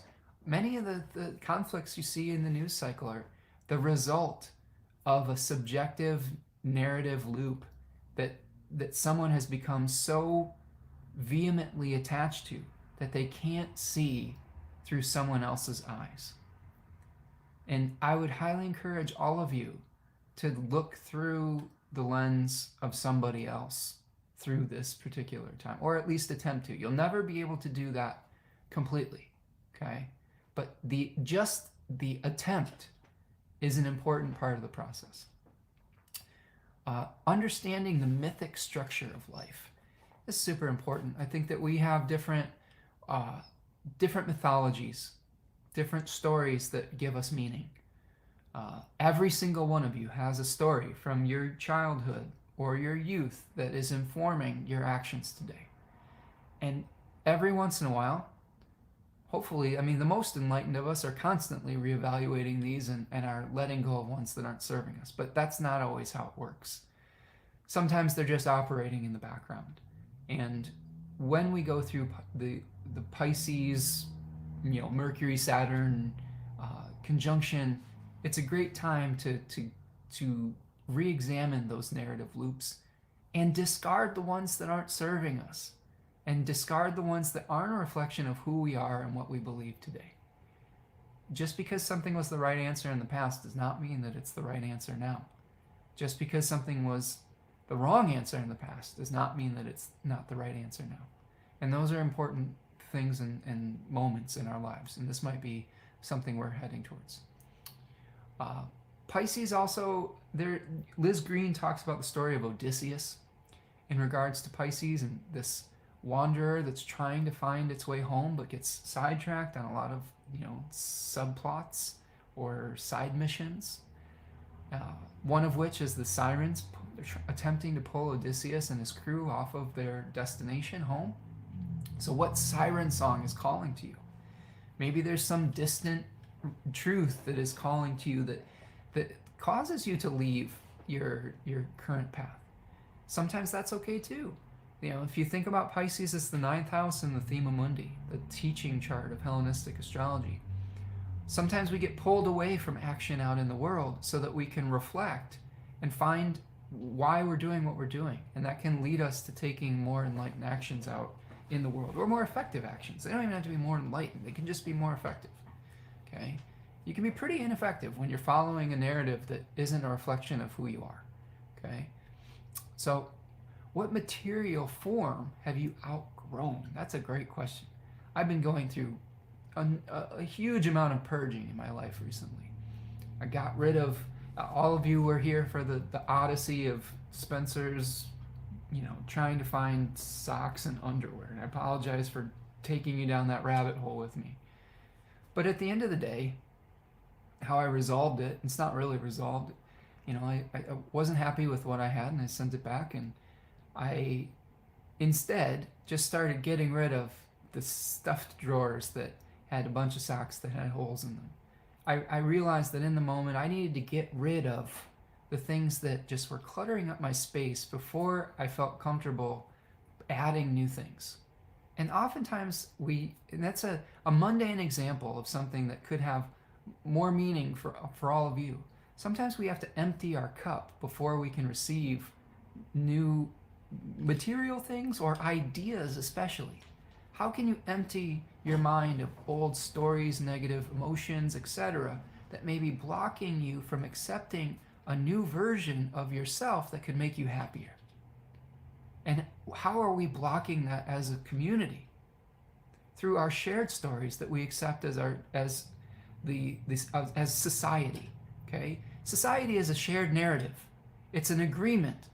Okay, and we are not agreeing on society. It's much more difficult to agree on a subjective reality or an objective reality, I guess, than it has almost ever been in history at this point, because there's so much noise. But if we are to move forward under some collective ethos, we're going to have to discard some of the ones that just are from the past, some of which were important and effective for the time that they were born from. Some of them never were. Some of them were just one group trying to take advantage of another group. And being able to release that is super important for moving forward to create a more equitable society. So how can you do it collectively? How can you do it personally? And where will this inner journey take you? Pisces is really Jupiter's role in Pisces says journey. It says go into the unknown places, the expanses of your imagination, to be able to find the emotional and spiritual resources that you can bring back to your reality that will help shape it. Okay? So what truths are being revealed to you through these internal wanderings? Remember, we said not all who wander are lost. Sometimes that wandering, it may appear to be an ineffective action to your Virgo friends, but that dreaming could be bringing you closer to the action that will actually bring you happiness rather than just be spinning your wheels. I know for me, as a Virgo heavy person, there's times where I'm just doing stuff where I'm just spinning my wheels, and I need to take a time out and say, why am I doing this? What is really important here? And that's part of this moment as well. Finally, what repetitive story is shaping your reality? And is your personal mythology creating a prison or a palace? Very important to understand that if what your stories that you're telling and accepting as your reality are keeping you in bondage, keeping you in Saturnian chains, okay, with this decan, or if they're helping to liberate you and others. Often the narratives that we were force-fed in our respective cultures have led to a continuation of oppression. And on some level, it wasn't our fault. We were indoctrinated into those systems. When it starts to become our personal responsibility is when we know better, is when we can see that the mythologies that we accepted as truth are no longer serviceable or are damaging to the earth and to others. And if we continue on with that reality after knowing that there is a different way, that's when we start to fall into the apathy and we just become part of the problem rather than part of the solution. So we've all been there. And again, this isn't about finger pointing. This isn't us designed to make us feel guilt or things of that nature. It's just designed to enact change, which is the thing that we need to accept if we want to keep continuing on in a healthy fashion. That's really one of the beautiful parts of this existence. I'm watching a show right now, and I'm late to the party. I'm a Luddite. But I'm watching Steven Universe right now, from start to finish. My partner, Tanya, and I just watch episodes of Steven Universe every evening. And there are so many beautiful life lessons in that show. One of which is talking about how the gems are these ethereal beings from another planet that are learning about life on Earth. And Steven himself is learning about being human and being part deity and part human. And they often talk about the beauty of change, the beauty of nature on this planet. And it's like I said, that show's surprisingly deep. I'm really enjoying the process there. It's not always easy. There's some tough things that come up even in a lighthearted show like that. But it strikes a nice balance between feeling comforting and dealing with the harder parts of reality and relationships in particular, especially family relationships. So that's the Pisces 1 deck in here. Let me go back to some of our chats here, and then we'll take a look at the Virgo deck that we're dealing with. Corey says, husband and mother both have Saturn and Pisces 1. Uncoiling narrative loops and challenging them is literally my life's work. Oh, good. Well, that's part of their journey, right? And you're with your Virgo stuff, you're helping to be the balancing point of view. But they're also teaching you things too, Corey. They may be teaching you how to surrender and accept and just be sometimes too, and that's equally as valuable. Jennifer has Chiron in Pisces 1 decade. Okay, so you may have, that might be a point of maybe a wound that you've experienced, but also a point where you can be a teacher and helping people to find meaning through journeying in the mind. Kate says, rebels to some are liberators to others. Yeah, absolutely. Like, everyone's the hero of their own story. Even the people who are perpetrating the worst atrocities, they've convinced themselves that they are the hero of their own story. So just be careful about centering yourself as the hero of your story, because it's very, very easy to shift from whatever role that you're playing. That's why I hesitate to take sides and point fingers. Corey says, preach. Yes, okay. Khadija is here, creating harmony. Says, can't wait to see this lunation in my first what this lunation in my first house will have for me. It's during my trip to New York City, 2 weeks before my exact Saturn return. Oh, Khadija. Well, we'll break that down for you in just a second here. I know we've been waxing poetic for for a couple hours here, but we're about to get into some of the specific meanings for each of you individually.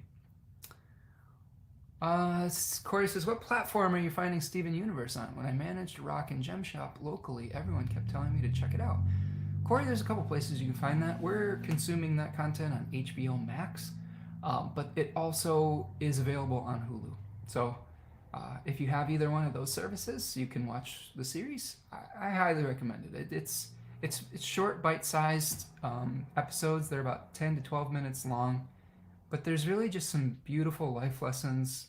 There's a lot of, like I said, dealing with family dynamics and, questions of our mortality versus our divinity. And there's also, spoilers, I'm into season 4, and there's a lot of challenges with authoritarian power structures within it. There's themes of that as well, and how to deal with that and keep your humanity when you're trying to deal with oppressive regimes. I mean, there's some heavy stuff within it. So there's a lot of beautiful life lessons in it, and I highly recommend it. It's comforting. It's a comforting show that will also challenge you. Crisis, thank you, friend. All right, thank you, my friend. Okay, let's take a look. First of all, let's just do a little stretch break. I've been going for 2 hours without stretching, and I need to pay attention to my body. I've been getting lost in the beauty of going down these rivers of thought and emotion and spirit with all of you. Oh, there we go. You probably heard that, sorry. But that was my back. I've been sitting in one position. Do me a huge favor, friends, and take this opportunity to like and subscribe please like the video. If you want to make a donation to the work I'm doing here today, you can buy me a super chat or a super sticker with the little $sign on YouTube. You can also buy me a coffee at buymeacoffee.com, or you can sign up for a reading or purchase a webinar or support my beautiful partner, Tanya Andrews, at Third Coast Mojo and purchase some of her beautiful, magically elected wares. You can follow me over at spencermichaud.com, and you can follow at Spencer Michaud on Instagram and X, or Twitter, or whatever the hell they call it these days. So those are the sort of announcement type things. Thank you for indulging me, and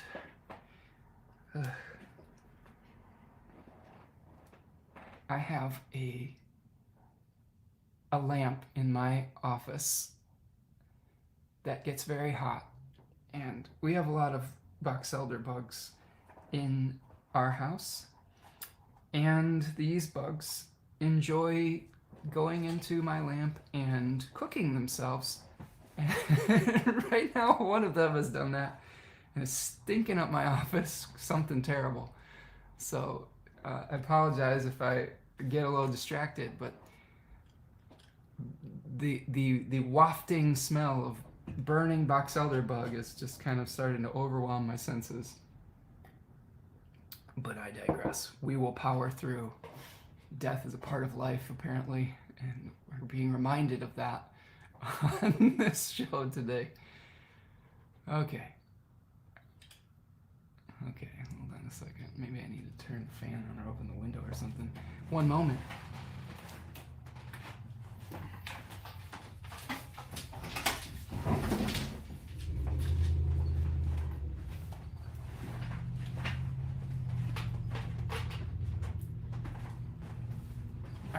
Thank you, friends, for your patience.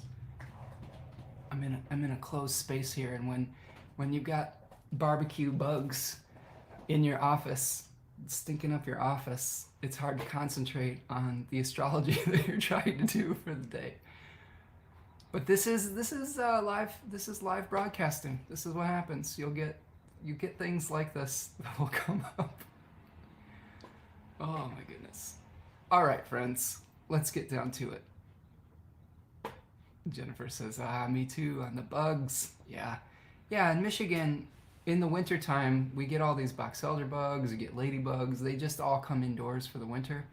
And they're attracted to the light, they're attracted to the heat, and oftentimes they will just merge with the light, but it doesn't smell very good.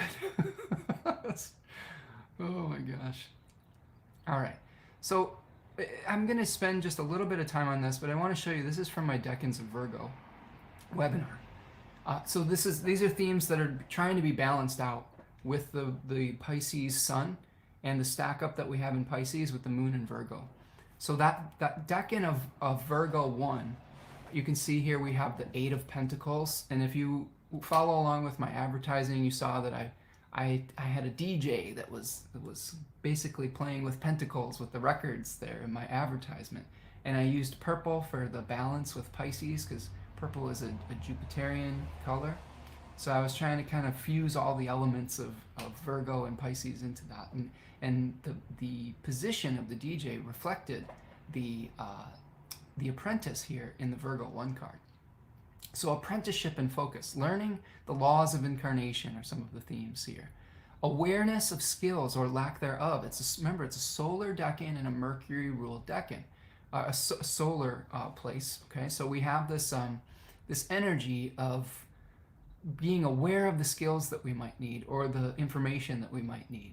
Okay, the sun casts this big spotlight on things, and we may question whether we have everything that we need. Questioning and skepticism. Oh, Corey, thank you so much for the super sticker, my friend. Corey says, appreciate you and your thorough Virgo and compassionate approach Cancer to your work. Cheers. Thank you so much, Corey. Appreciate that. Very generous super sticker. Thank you so much, my friend. I'm happy that I'm able to be of service to you here today, and appreciate all of your contributions to the chat as well. So thanks again, friend. Okay, so questions that we can reflect upon that reflect the Virgo side of this full moon. what is possible, what is realistic, and what isn't. What skills do I need to learn to manifest spirit into matter and form? That's one of the kind of secret significations of Virgo, is being able to infuse essence into form, right? Whereas Pisces can be the opposite. Pisces can dissolve form into essence, right? It can dissolve things into just an undifferentiated mass. Whereas Virgo says, no, I'm going to differentiate this. I'm going to make something from this substance and from this material. So how do you begin to sift through the harvest? And what skills do you need to manifest spirit into matter or form, right? What are your gifts and what are your flaws? Being realistic about those things. And how does your narrative loop that you've inherited from your childhood, from your life, from your trauma, how does that inform how you view your skill set? That's important too. How do I consolidate this abundance? That's a great verbiage for Virgo, because what we're doing is we're trying to preserve something against entropy and the ravages of time. So Virgos have, there is an anxiety to Virgo placements because they are trying to preserve something, because they know that the more time that passes, the more entropy can come up. This is why we say, okay, I got to do it now. I don't have time to think about it. I don't have time to dream about it, because time is going to separate this out and it's going to cause decay.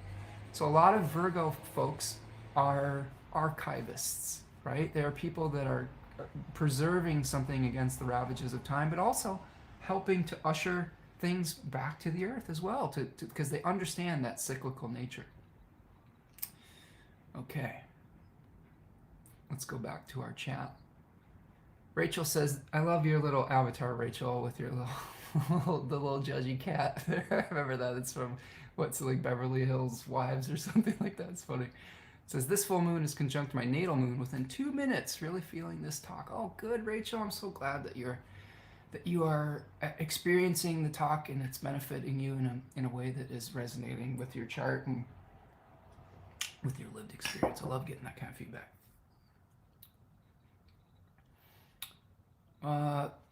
Jennifer has Pluto at 8 degrees and Venus at 9 degrees Virgo, so first decan for all those, so this should resonate with you too there, Jennifer.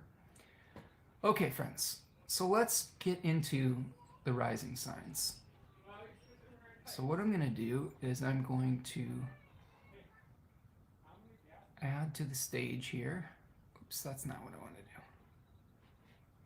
So let's go back over to... Thanks for your patience here today. I know this channel is a slow burn, but I do my best to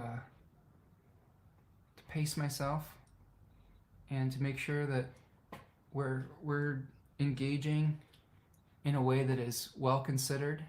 I don't like rushing things. You know, everybody's rushing around in society today, and I just think that it's okay to just take our time through some of these things. So we're looking at Pisces Rising, okay? So we're going to start with Pisces here. We're always starting with the rising sign that the sun is moving through for these reflections. I think it brings about an equitable way of dealing with this so that you don't always have to wait till the end, or you're not always first, etc.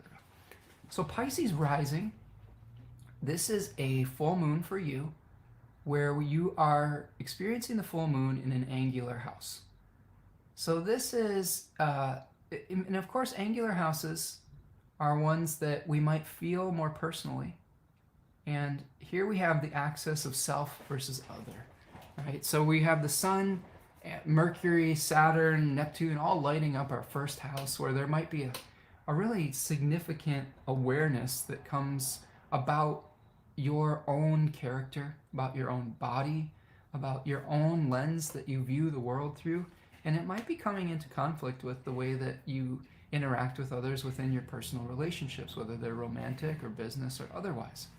So this is going to be a time to find balance between that, to really examine your own narrative loops, and just to surrender to the process. Like, this isn't a time to criticize a partner or something of that nature, because you might not have all the information around it. And there's going to be a square between your Mars and Venus in your 12th house and in Aquarius and Jupiter in the third, there could be an expansion of your community, your local community, and your interaction with them. You could be having some challenges with a sibling or an extended family member potentially as well. But this is a really great opportunity to start getting a rhythm, a new rhythm for your daily habits and your routines. This is going to be very expansive for the way that you just go about your daily work, which is oftentimes what I see is the daily journeys of the third house because of its relationship as the joy of the moon. Okay? And then just, again, take your time when it comes to the post-new moon period, because we have that void of course moon for 3 days afterwards, and then we have the awareness of the Mercury, Sun, Saturn conjunction that's going to happen about 9 degrees of Pisces. Okay? All right. Devin says, Mercury is exalted in Virgo because it allows the intellect of Mercury to become solid, sustained, and lasting. Yeah, absolutely. It's able to differentiate into different categories, which is something that Mercury enjoys doing. And it's difficult to do that in Pisces. Pisces likes to merge things, so yeah, that's a good point. Jennifer says, yes, it is. The reflection questions are poignant. Oh, good, Jennifer. Okay, friends, let's move forward. We're going to spend a little bit less time on each rising sign today so that we can consolidate some of the time here. Let's see. So let's move on to Aries Rising. Whoops. There we go. So Aries Rising. Aries Rising has the full moon over the 12th and 6th house axes. Okay. So we are dealing with the opposition between a stack up in the house that is normally associated with finding solitude, with potentially self-undoing. Oftentimes the 12th house is related to liminal spaces where we feel like we're between worlds. I like to think of the 12th house as a balancing energy where planets that are traveling through there are restoring right proportion, okay, before they transit into the first house. Like maybe we're releasing excesses, either of too much of something or we're trying to increase something that we lack. So Aries Rising right now is going through a rebalancing period. And it's a really interesting time for Aries Rising because you will have a series of powerful eclipses that are going to be coming in the weeks and months ahead. So let this time be one of trying to release any excessive or points of lack, increase that which you need to increase, get rid of that which isn't serving you. Try to understand how you create a sense of solitude and peace for yourself so that when you are asked to take new exploratory action, you will do it from a centered place so that you're not taking action that isn't serving you or anyone else. There could be some push and pull between the work that you need to do, like out in the world, that you may or may not be getting credit for. So you may be feeling a lot of desire to retreat, but there may be some things that are pulling you back into the world and taking you away from a sense of completion. What I will say is that try not to get too frustrated with the completion process right now. Live into the answer. Allow yourself to rest a little bit, and maybe once you recharge the battery, you can re-engage with whatever process that you're working on, and you'll be able to do it in a way that will help you to finish whatever the project is. Again, you'll have a square between Venus and Mars in your 11th house and Jupiter in the 2nd. So there could be some pressure that's coming to you from a group where you may be trying to find a new financial rhythm, but there may be some changes in the relationship with your community that could be making that a little bit challenging at this full moon. All right, so that's Aries Rising. Let's move to Taurus Rising. So Taurus Rising Taurus Rising is experiencing the full moon over the 11th and 5th house axis. And that is a place where we are dealing with our own personal creative desires, the way that we seek pleasure and entertainment, the way that we craft a legacy, like our children, like our creative babies, all of those things, our projects, and the desires and needs of our group and shared values that we have with a society, with any altruistic organizations that we're a part of. So there may be some changes that are going on within the group for you, Taurus Rising, okay? And you may be feeling a little bit out of touch with your own creative expression within that group, and you may be getting a little frustrated with that on some level. But there might be just more information that needs to be revealed to you about the structure, the mythical structure, the meaning structure of the group that you're a part of. So allow that information to unfold to you. Like if you find that you aren't in alignment with the group that you've been in for a long time, like just, and this is okay. Sometimes as we continue to change, we will fall in and out of alignment with some of the communities that we're a part of.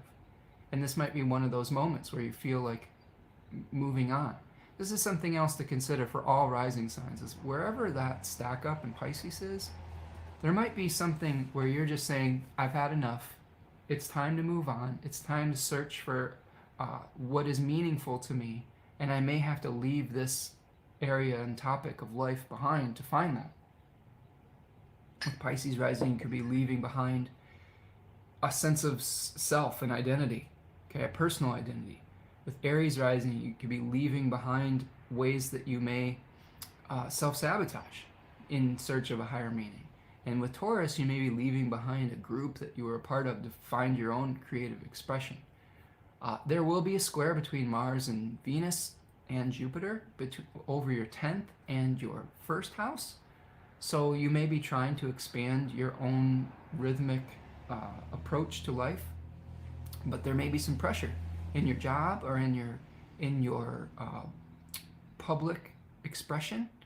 Okay, the actions you take out in the world. It's not just a job with the 10th house, as some of you have pointed out in the comment section.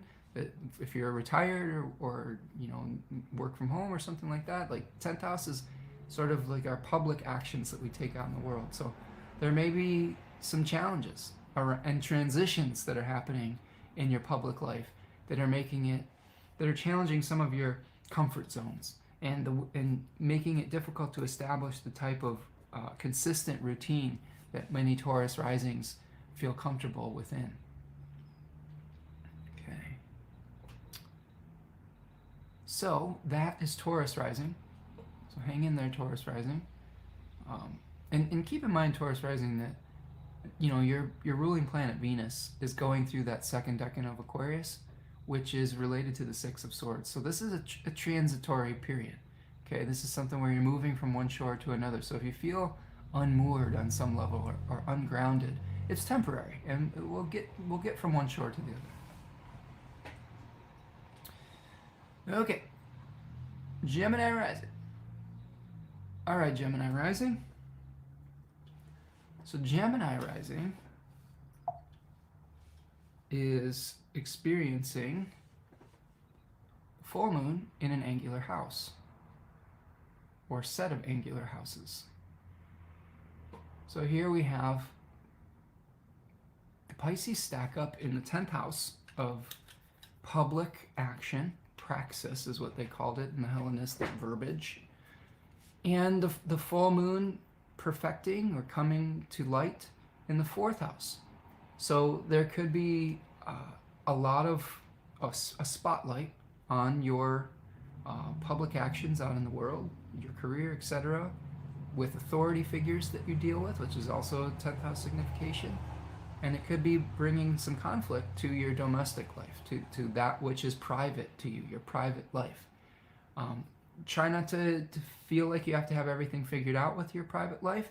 You're probably going to get more information about what's happening in a public sphere that will help inform the actions that you'll take later. There is a square between Venus and Mars and Jupiter from your 9th house to your 12th house. So there might be some transitionary things going on in your belief systems, and that could be making it difficult for you to find the peace and serenity that you might desire. Oftentimes, Gemini risings find solitude and peace through nature. I have a good Gemini rising friend who I often see walking on the beach in like often natural spaces. Sometimes maybe to ground their maybe excessive thinking on some level. Sometimes Gemini rising has an excess of thoughts, and getting grounded in nature can be really healing for that type of thing. So hang in there with that. Recognize that you're gonna have to maybe leave something behind with a job if you want to move forward in your life, or there might be some public identity that you have to leave behind in search of a higher sense of purpose if you want to move forward. Now, Gemini rising, I'll also say that your ascendant ruler, Mercury, is in a tough spot right now. Like, it's in a spot where thinking clearly isn't really it's supported with this kind of placement. That doesn't mean that you can't do something interesting.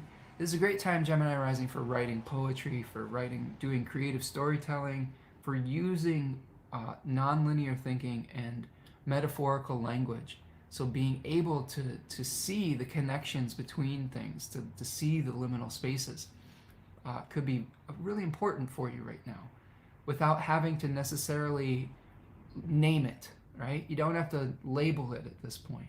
Sometimes what you are seeking is ineffable or unnameable, right?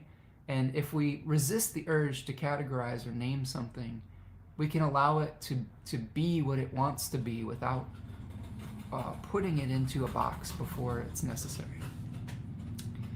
So that's Gemini rising. So good luck with that, friend. Now we're going to explore Cancer rising. So Cancer rising has the full moon over the 9th and the 3rd house, with the Piscean stack up in the 9th house of pilgrimage, of finding meaning, of the journeying that we take that takes us away from public action. It's related to higher education and all of these things. Those are some of the cliche themes we hear about it. There could be something where the beliefs that shape the actions that you take in the world are about to change, where you may be leaving behind some old stories about your role within society, and it's necessitating a shift of your daily habits and your daily routines. Now, you might be tempted to change everything about your day-to-day life and organize some kind of new way of being in your immediate environment. But I would say be patient and wait for the process to unfold so that you know what you're going to need to do on a daily basis that's informed by the meaning that you're crafting in your life, okay? There's a square between Mars and Venus in the 8th house in Aquarius, and Jupiter in the 11th house in Taurus. So there could be some pressure coming to you from a transition, from a shared resource that you have with someone else, that could be affecting how you relate to a group of people, or how you relate to receiving benefits from the community or from the whole. So this is just a transitory time within that. Now, full moons and new moons are extra important for Cancer rising because the moon is the ruler of your ascendant. So the moon could be encouraging you to just trying to parse things out into categories and to figure out how to do something. But again, I would encourage you to surrender to the watery process and just take it easy over this period of time and release some of that anxiety that you might be feeling, and let more of the information unfold over the few days that follow. Okay. Jennifer is asking, actually, Unity Jackson's here. What's up, Unity? Coming in late, but so glad I got to catch you live this week. Nice to see you, my friend. Jennifer is asking, what do you mean by nonlinear thinking? So linear thinking, think about a straight line. Let's take history, for example, as a straight line. And you'll see charts of history, like as a, oh, here was the 1800s on one side, and here we are now on this side, and we've gone from point A to point B. Nonlinear thinking is less a straight line and more like a web, right? You're seeing these connections, these different connections, instead of thinking about things in a straight line. Also, nonlinear thinking involves figurative language.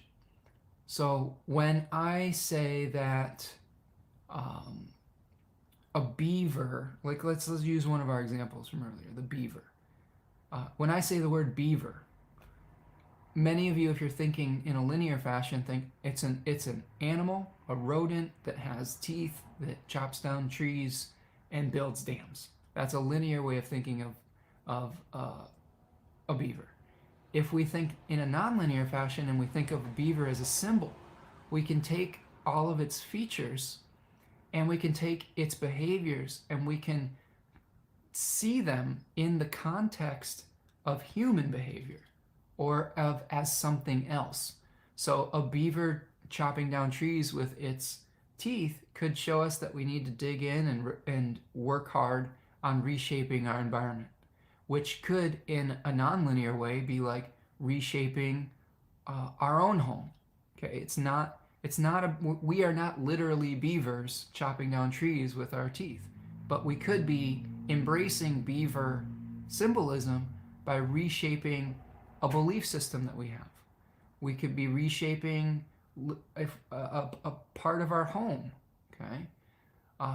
So it is about seeing the in-between spaces between things, and not necessarily just taking things at face value.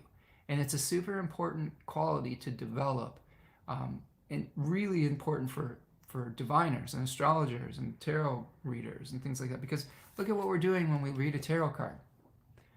I'll stop my share for a second here, because this is a good question. I won't spend too much time. I'll get back to the risings in a minute.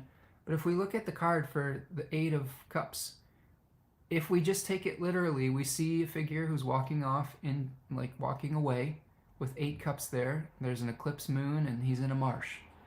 And we could say, well, what is that? How does that affect our life? Well, if you take it in a linear fashion, in a just a face value way, it doesn't.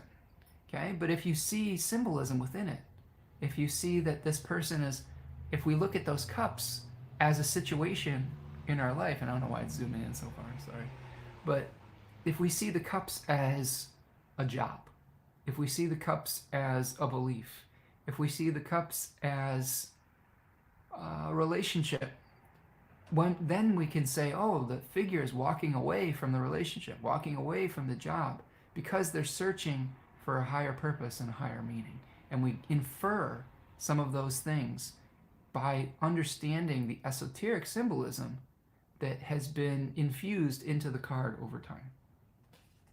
So I hope that's helpful for you. Okay, I get it. Nice, thanks. Oh, good.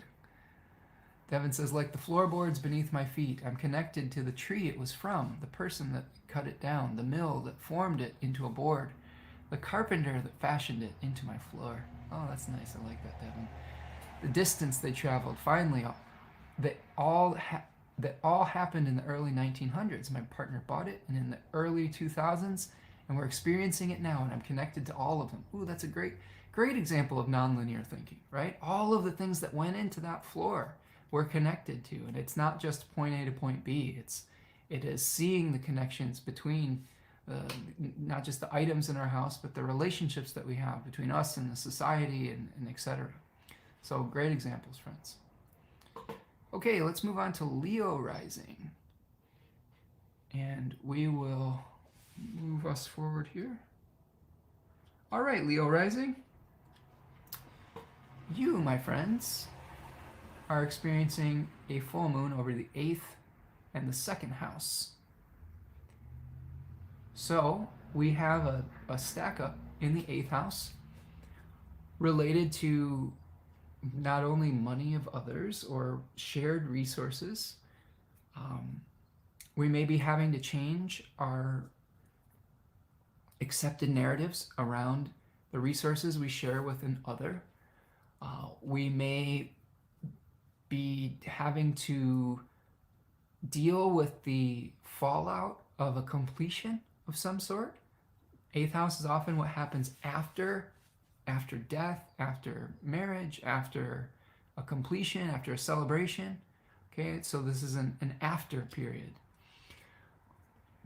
We are seeing the moon come full in the 2nd house, which is related to everything that supports us, everything that we consume, that we put into our mouth, everything that we work that is supporting us as an individual. So we're having to balance out these changing narratives around our shared resources and how we organize our own ability to support ourselves. There's going to be a square between the Mars and Venus in Aquarius in your 7th house to Jupiter in the 10th. So there could be a transitionary period that you're experiencing within a relationship, and that could be affecting your rhythms as a professional or in your public life and in your public sphere. So this is a big change that's coming, but you're in the middle of that process, that moving from point A to point B, or moving from one shore to another. And again, it doesn't have to be a linear process. You know, oftentimes, as we learned through the lesson of Odysseus, the journey is circuitous, which means that it has many stops along the way. Sometimes you have 2 steps forward to take one step back, 2 steps forward, right? I mean, it's not always just a straight line when we're going on a journey. So this is an opportunity to understand that we're in a transition process, and that there may be some hiccups and bumps along the way, Leo Rising. I would say you might need some more information when it comes to 8th house matters. 8th house is also related to like debt or credit or things of that nature. Like if you're like taxes, stuff like that, there might be more information that needs to come to you. So you're probably getting a full moon with understanding something around that, like a loan or something, but you don't have to necessarily take action right away because more information could be revealed in the days following. Your ascendant ruler is the sun, and it is shining a big spotlight on the narratives that you have accepted as your reality, that shape your reality, the stories that shape your reality. And really, the stories that shape our reality a long way of saying our beliefs. So we all are taking actions based on our belief system. So you may have some of your beliefs challenged around this, and especially around resources, debt, and things of that nature. Okay, Leo Rising. Jennifer is giving some kudos to Devin. Uranus Ascending is here. Made it just in time for Leo. Hi, Spencer and friends. Hi, Uranus Ascending. Hope you're doing well from Chicago-ish. All right, let's go to Virgo Rising. So Virgo Rising is having another angular full moon. So here is the moon coming full in the 1st house, and that big Pisces stack up in your 7th house of partnership.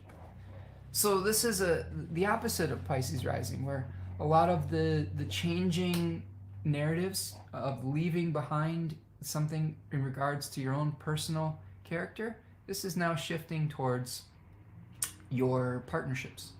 So there could be some stories that you shape your partnerships around that are up for renovation, maybe there's some dissatisfaction within a relationship where you're just like, all right, I've had enough, or something like that. I'm ready to leave this, either the relationship itself, or I'm ready to change a part of it that isn't in alignment with my beliefs. Oftentimes people feel like relationships are all or nothing, and I don't necessarily think that's all the case. I had a mom that was married 4 times, and oftentimes she got antsy when one part of the relationship wasn't working. And she has admitted that, I don't necessarily have to change the whole relationship to change a part of it.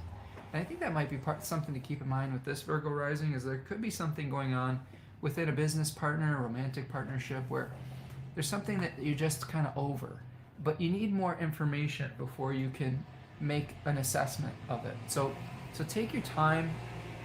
Try not to get overly concerned with the how and how everything is unfolding.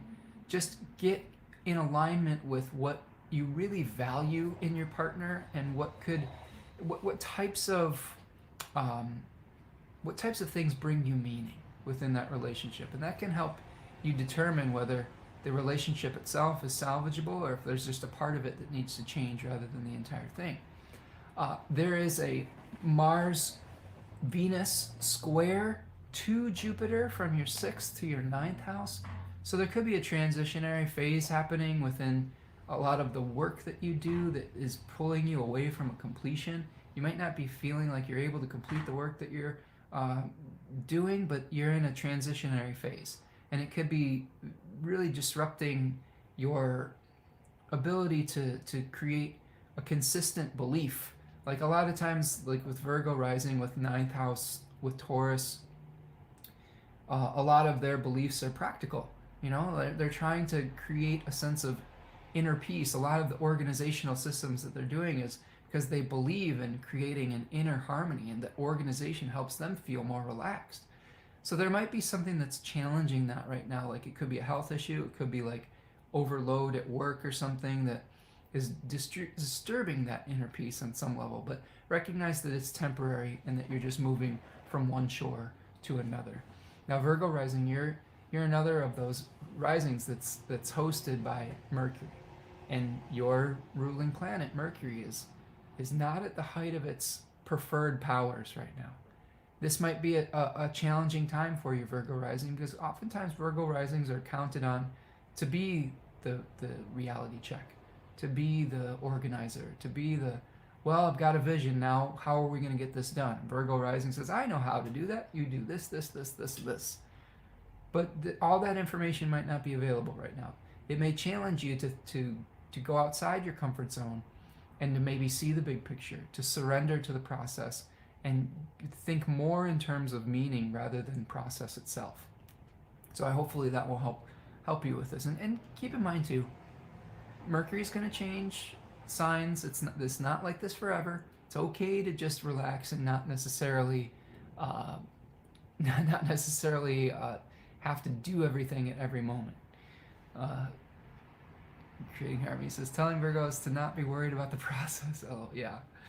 And Corey says, nailed it. Disturbed inner peace lately. Husband is overworked. Brings home drill sergeant mentality. That's got to change. Yeah. Yeah, Corey. I mean, and I'm glad, Khadija, we're trying to give you permission, Virgo rising, to not worry about the process. I'm not telling you what to do. I'm giving you permission to relax, which is, I would assume that sometimes the Virgo parts of us, and I'm a Virgo stellium myself, friends, I would love to be able to relax sometimes and not feel like I have to do something all the time.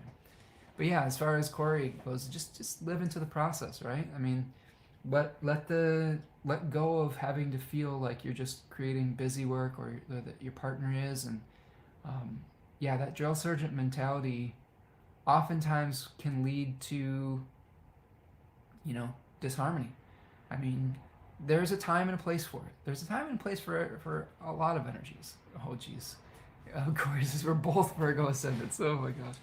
So, yeah, I'm sure that you can connect on the way that you are able to organize, and the work ethic that you both share. But again, maybe this is just a time for you to go do something fun, to do something that doesn't have a purpose. Maybe that's the best way to connect with this, is say, hey, this is a great time for a time out, especially the 3 or 4 days after this full moon. You're not going to get anything done with any efficiency anyway. And even if you try to, the moon being void, of course, is going to conspire against it.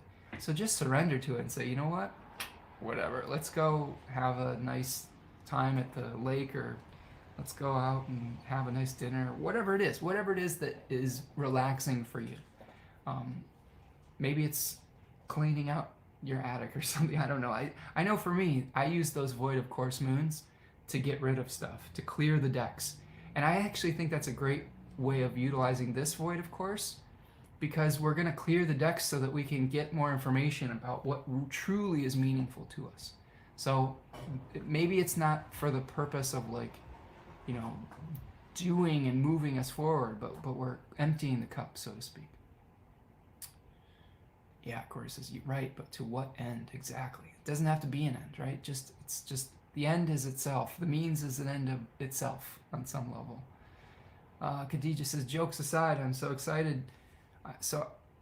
I'm excited to self-reflect and create more organization and order in this new light. Oh. Okay. Khadija.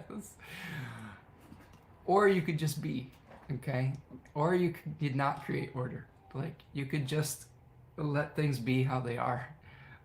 Let yourself be enough this time, Khadija. The kind of like the chaos of Mercury and Pisces season is nice. Yeah. It is a time for vibes. Absolutely, Khadija. Like, just allow yourself to be. You don't have to. This is the thing. Virgo is always being like, how can I improve this? How can I improve myself? How can I create more efficiency? There are certain times when you've done enough, and sometimes you can just appreciate and find gratitude for who and what you are in the moment. And this is a good time for that. Corey says, maybe it's driving to Michigan to buy some green stuff.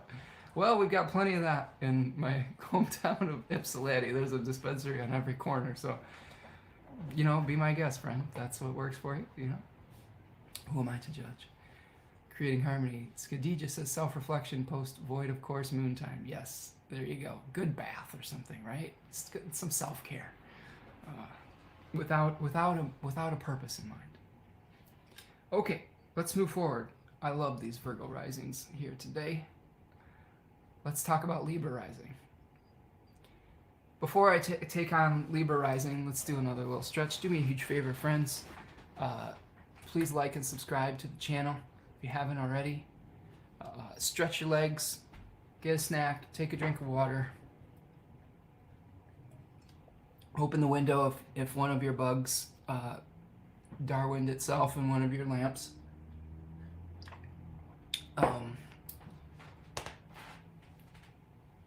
If you want to make a donation to the work I'm doing here today, we've already had a very generous super sticker from Corey. Thank you, Corey.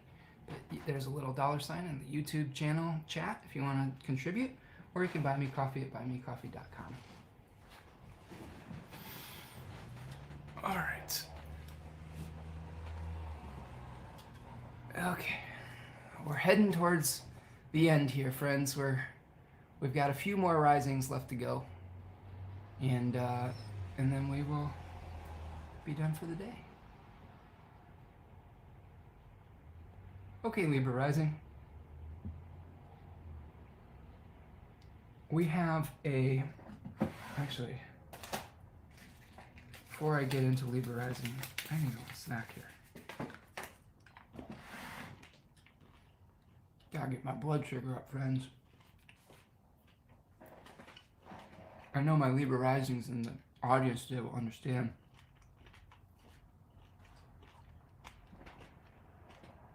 Especially my butcher friend out in the West Coast.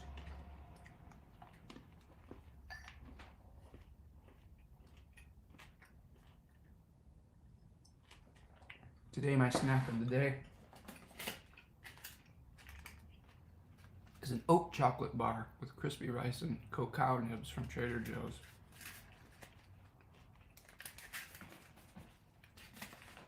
It was a gift from my lovely partner. So there you go, and I'm drinking my mate today. I got a glass of water. Now we're ready to engage. Okay, Libra Rising. You have a full moon over the 12th and the 6th house. There's a big stack up in your 6th house right now. maybe causing you to reevaluate your inner narratives around work, around how you may toil, around maybe the work that you do that you're not getting some credit for. I know a lot of Libras out there do a lot of things for other people. And do they always get acknowledged for their sacrificing ways? No, they don't.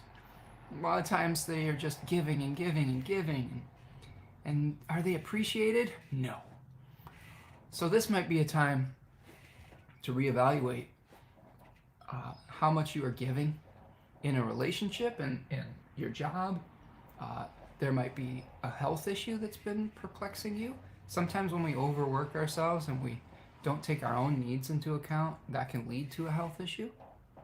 I've done that in the past.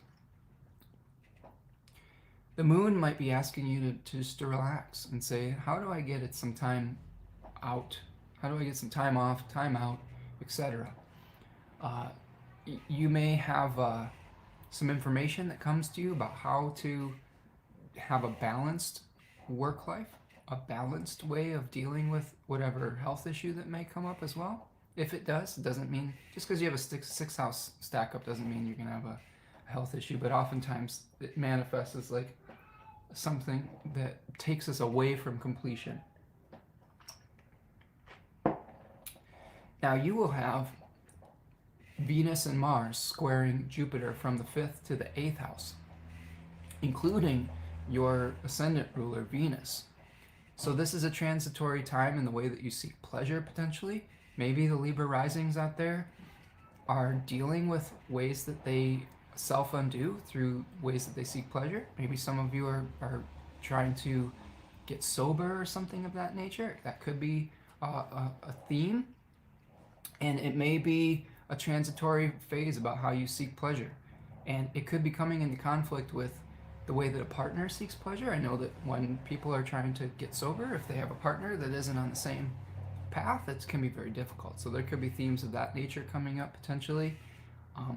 But just try to be understanding of everyone's individual path, and especially your own. Like, it's important to state your own needs within situations like that, and recognize that this is part of the process from point A to point B, from getting from one shore to another.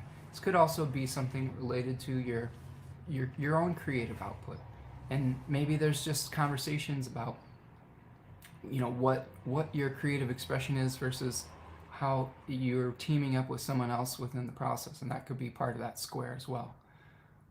So hopefully that's helpful for you, Libra Rising. Again, this is a really important inflection moment for you before a set of eclipses over your 1st and 7th house. So by getting really clear about why you do what you do, you'll be able to make a really powerful start. There'll be a powerful ending potentially over the 1st and 7th house axes, but then there's a really powerful new start for your relationship when we have the new moon solar eclipse in Aries. Okay.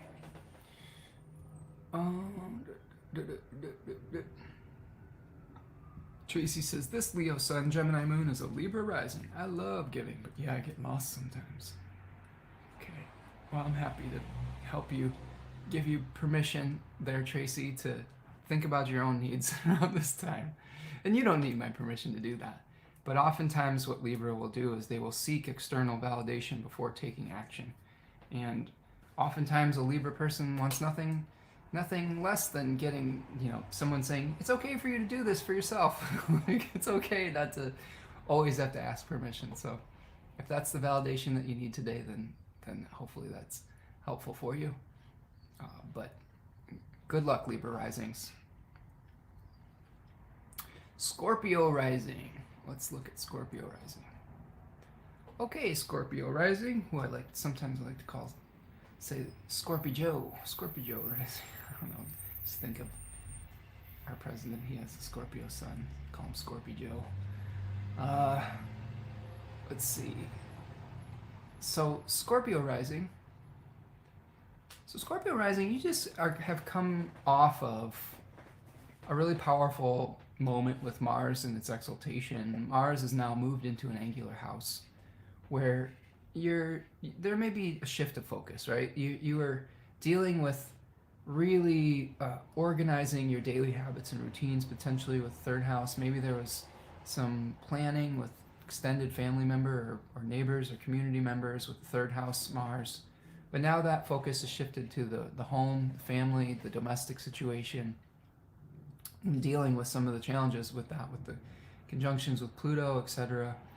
And now there's a big Piscean stellium that's formulating in your fifth house.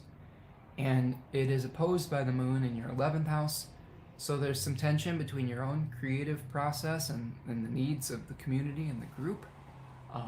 There could be some beliefs that you're letting go of in regards to what makes you happy as an individual.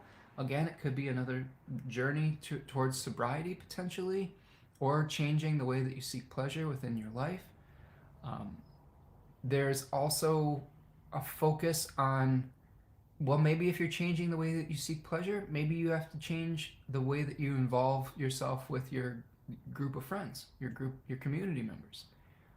Again, just as it could be challenging for someone to go on their journey towards a sober existence if they have a partner that's not in alignment, it's difficult to do that when you have friends that aren't in alignment with that too. And this is just one example of something that could be coming up.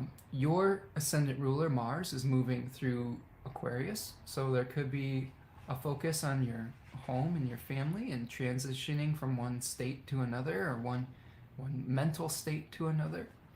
And it could be bringing some tension between the Mars and Venus square to Jupiter in your 7th house. So there could be difficult conversations you're having with your partner about how to organize your life and how to create those daily habits and routines that will give you a sense of belonging in your domestic situation. That you could be feeling a little bit alienated within your own home right now, or within your own family. And that's not uncommon for Scorpio risings if they have the IC in Aquarius, or the Aquarius on the 4th house cusp there. So you may have to be someone who lives in both worlds and is, one foot in one pond and one foot on land, or something of that nature.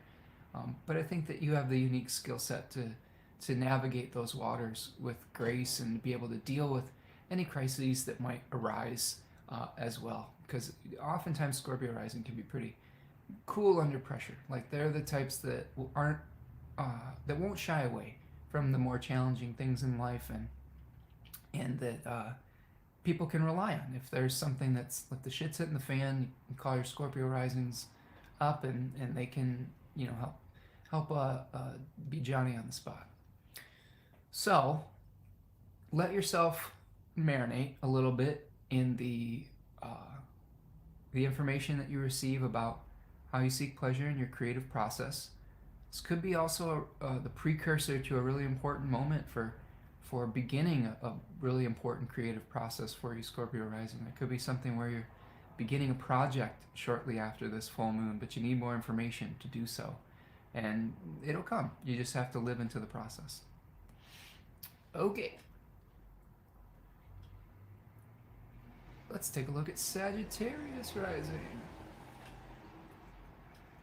So Sagittarius rising. Here is another angular house, angular axes. So this is happening over the 4th and 10th house for you, Sagittarius rising. So there is a big stellium that is forming in your 4th house, related to your roots, related to everything that is hidden from the public, related to your domestic situation, to your home, to your history, your family history. So there might be some changes happening around your family and your home. You could be shedding old beliefs around what it means to be a family. It could be with your parents, could be with your siblings.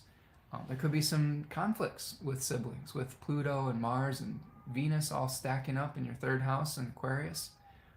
And it could be, it could also be related to your daily habits and routines. That could be, you're trying to transition from one set of habits to another. With Jupiter in the 6th house, square Jupiter in the 6th house, it could be pushing you to your limit.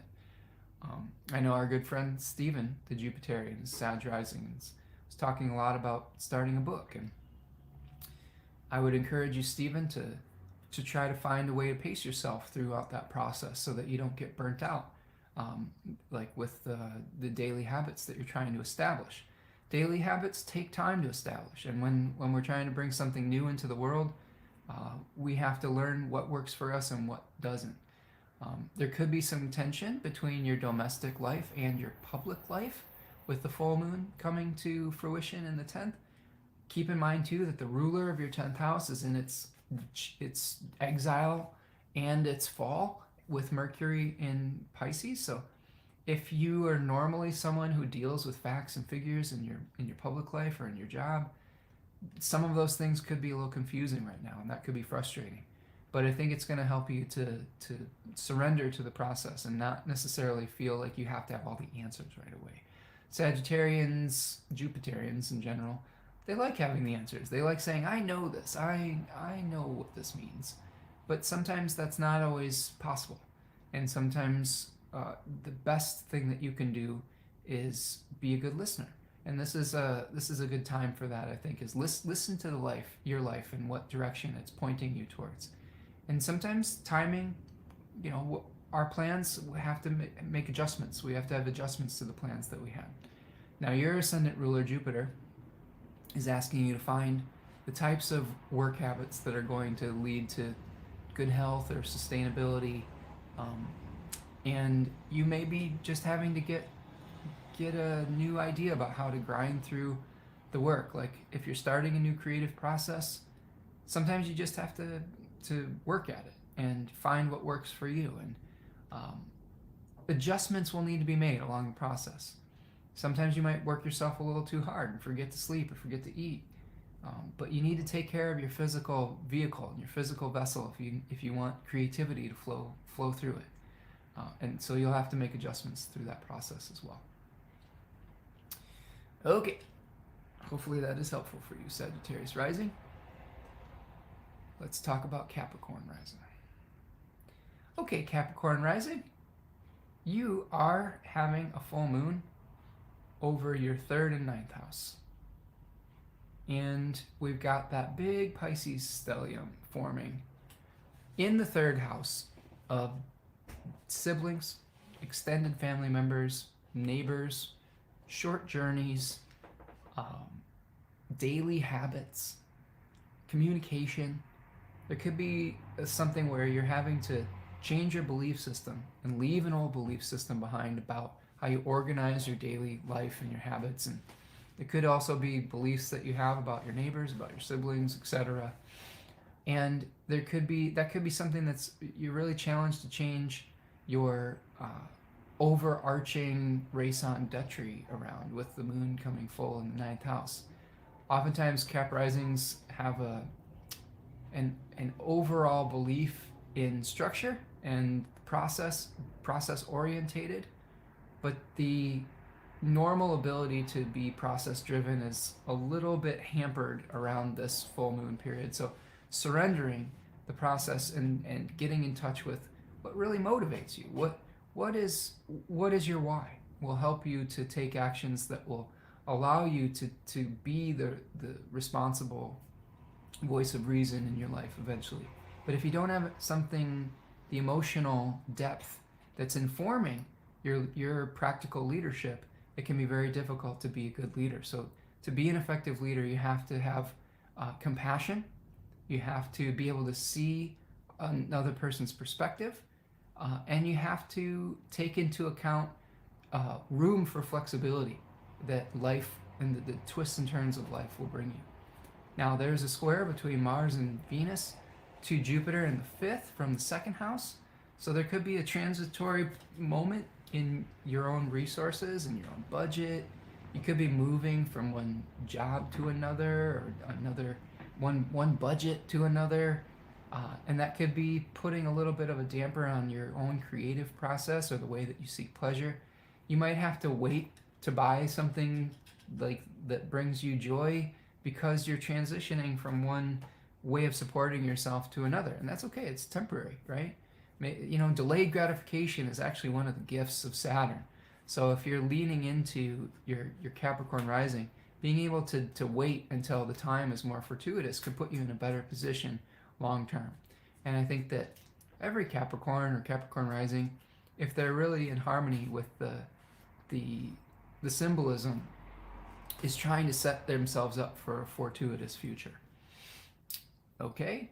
And your ascendant ruler Saturn is really asking you to go and release old dreams that maybe aren't serving you, and old situations, old communities, old habits that aren't serving you. And sometimes it's hard to change those when we have an earth focused energy, but it will pay dividends in the long term.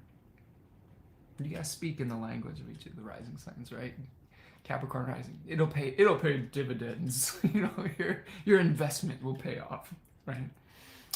I'm sorry to be cliche about it. I just think it's funny. Okay, Aquarius rising. We finally gotten to you, Aquarius. Thank you for your patience. So Aquarius rising has the full moon over the 2nd and the 8th house. So we have a stack up of Piscean planets in your 2nd house, which relates to how you support yourself, what goes into your body, what goes into your mouth, how you do the work that supports your own individual body, the people that support you. I think 2nd house is also like the your confidants sometimes. There could be some changes around that potentially.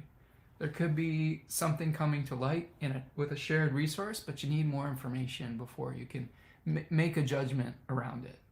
Now, Aquarius rising has the Mars-Venus square to Jupiter from the 1st to the 4th house.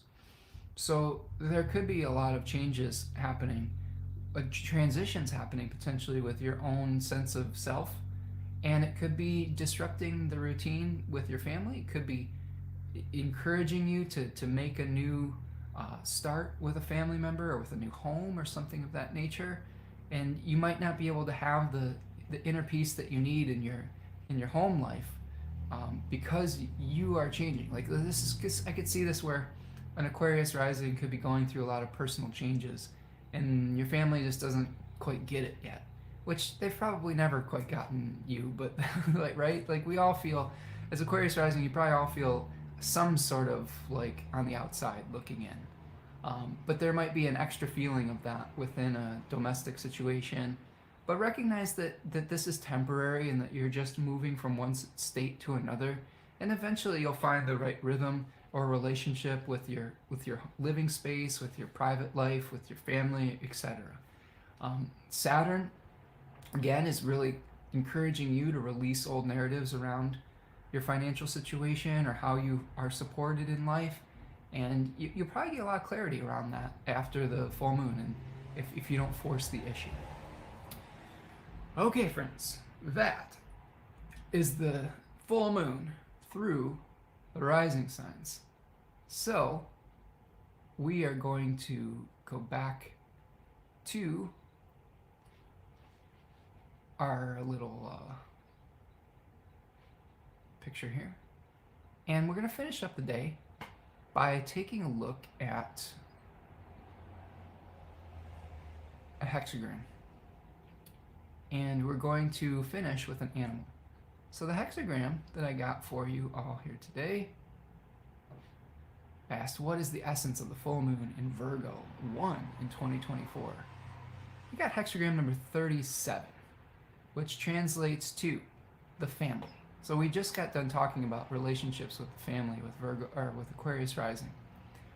And we've got it changing to hexagram number 46, which is roughly translates to ascending, growing upwards, pushing upwards. So let's break this down, because there's 4 changing lines in this hexagram. It's a volatile situation, and I wouldn't expect anything less for a mutable full moon, which is in flux, right? So the family translates to the household, the family, the clan, close-knit groups, playing your part, establishing expectations, serving as an example of creating mutual trust. So Jack Balkin says that the basic theme of this hexagram is that when all members of the family have their appropriate relationship to one another, the family is well ordered and will be at peace. The structure of the hexagram is thought to model these ideal relationships.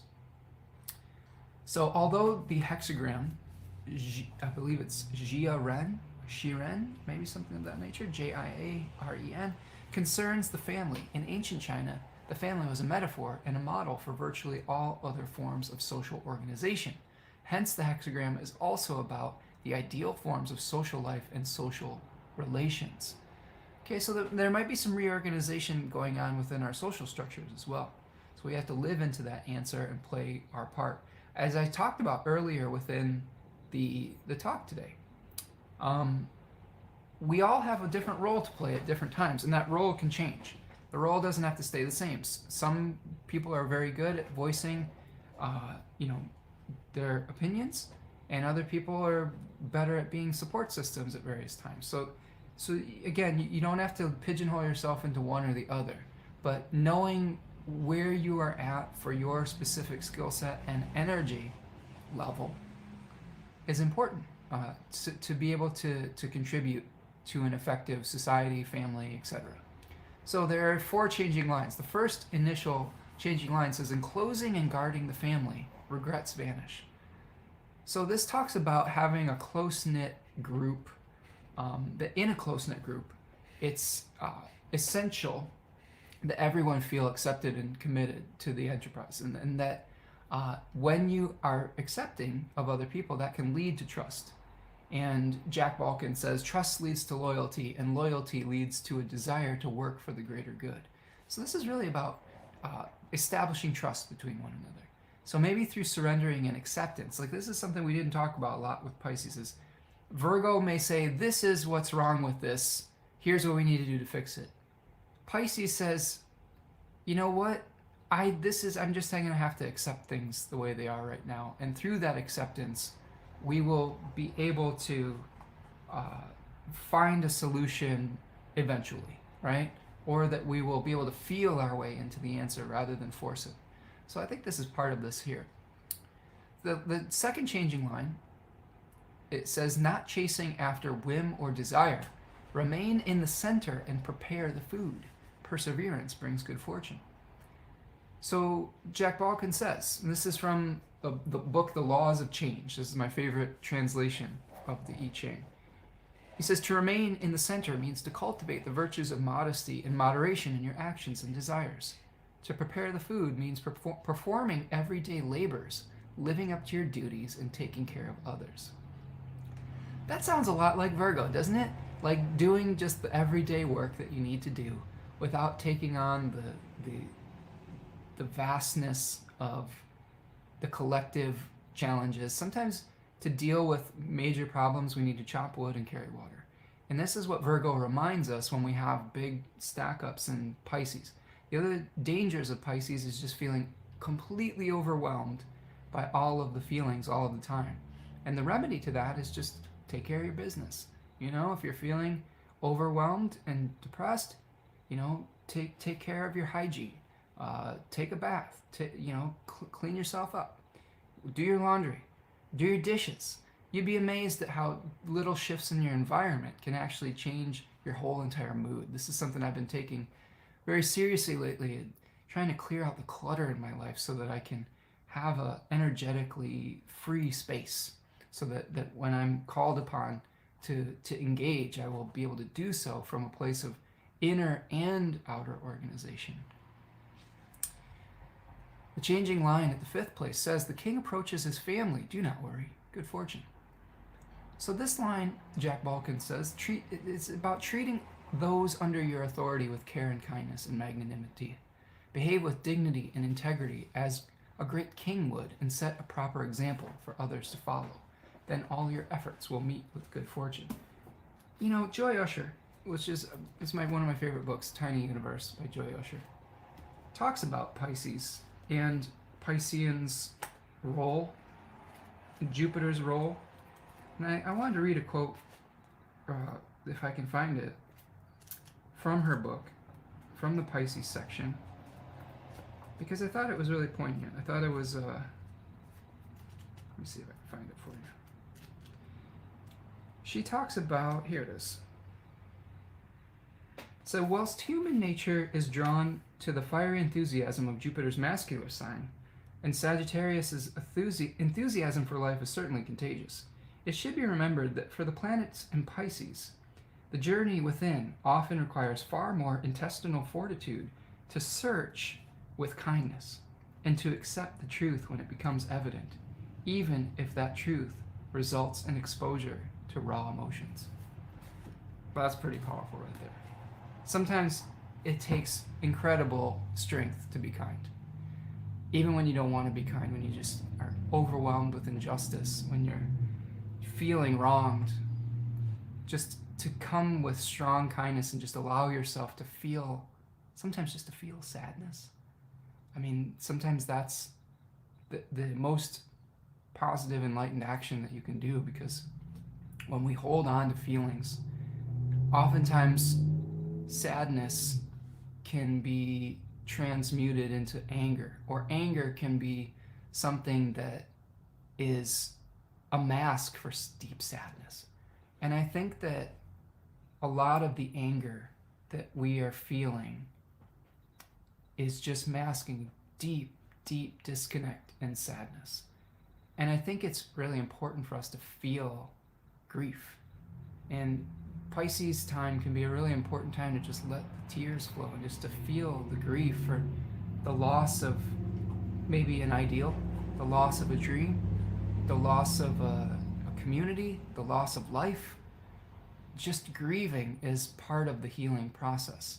And there will be a time for righteous anger. There is a time and a place for that. But let's try not to mistake our anger for deep grief. And I think that part of the healing process is allowing ourselves to grieve and normalizing and ritualizing that grief. And that could be part of this full moon as well. Finally, the line that's changing at the top says, he inspires trust and commands respect. In the end, good fortune comes. So this line is speaking towards that the success of a group depends on the quality of its leaders. So it encourages you to carry out your responsibilities faithfully, and then you will win people's confidence. So it's sort of like walking your talk. So if you have to be a living example if you want people to follow, and if you want to lead within the group and whatever that you want to do. So on this channel, I believe in kindness. I believe in fairness, and I try to model that. I try to model being a calm presence and a calm head, even within crisis and situations of that nature. So I'm hoping that will extend out into my community, that through engaging with this community here, that you all are able to bring your kindness and your centeredness to any situation that could be challenging, whether it's a personal crisis or a collective one, so that you can be an agent for change and take actions that are well thought out, that are patient, that accept the fact of delayed gratification and understand working with the natural cycles rather than trying to force an issue. So these are my things that you might be able to bring with you at this particular full moon. And this is changing, this hexagram is changing to number 46, which translates to ascending, okay? Pushing upwards, rising, climbing, persistence and devotion, progressing step by step, making steady progress, the accumulation of small advantages. Sound like any sign? Sounds like Virgo to me. So they encourage you in the text around this hexagram to, if someone or something is beginning in relative obscurity, eventually it will reach a position of influence. Balkan says this suggests that a plant that is pushing upwards through the soil, attempting to reach the surface. Progress described in Sheng, that's the name of this hexagram in Chinese, is not always rapid or easy as in hexagram 35, nor is it necessarily aided by one's superiors as in hexagram 19. Rather, it represents a slow, methodical ascent through persistent exercise of one's will. So this is really just about, again, chopping wood, carrying water, patience with the process, recognizing that if you want to be a change agent, be like nature. You know, you're not going to be able to rush a season. And if a problem took decades, years, etc., to formulate, there might be some time needed to unravel it as well. Not to say that you shouldn't do that work, but be patient with the process.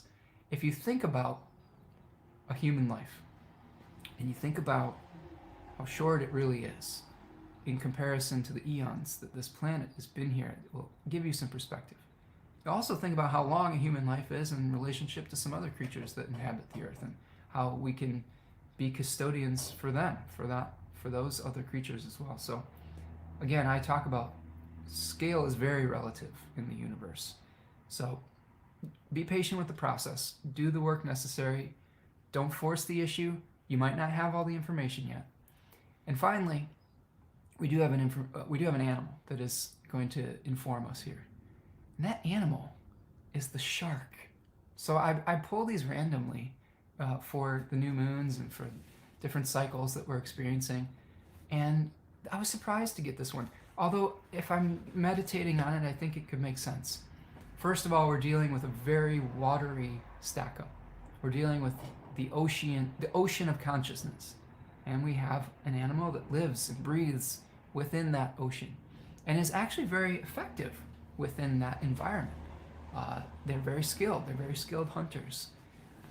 They represent ancient wisdom.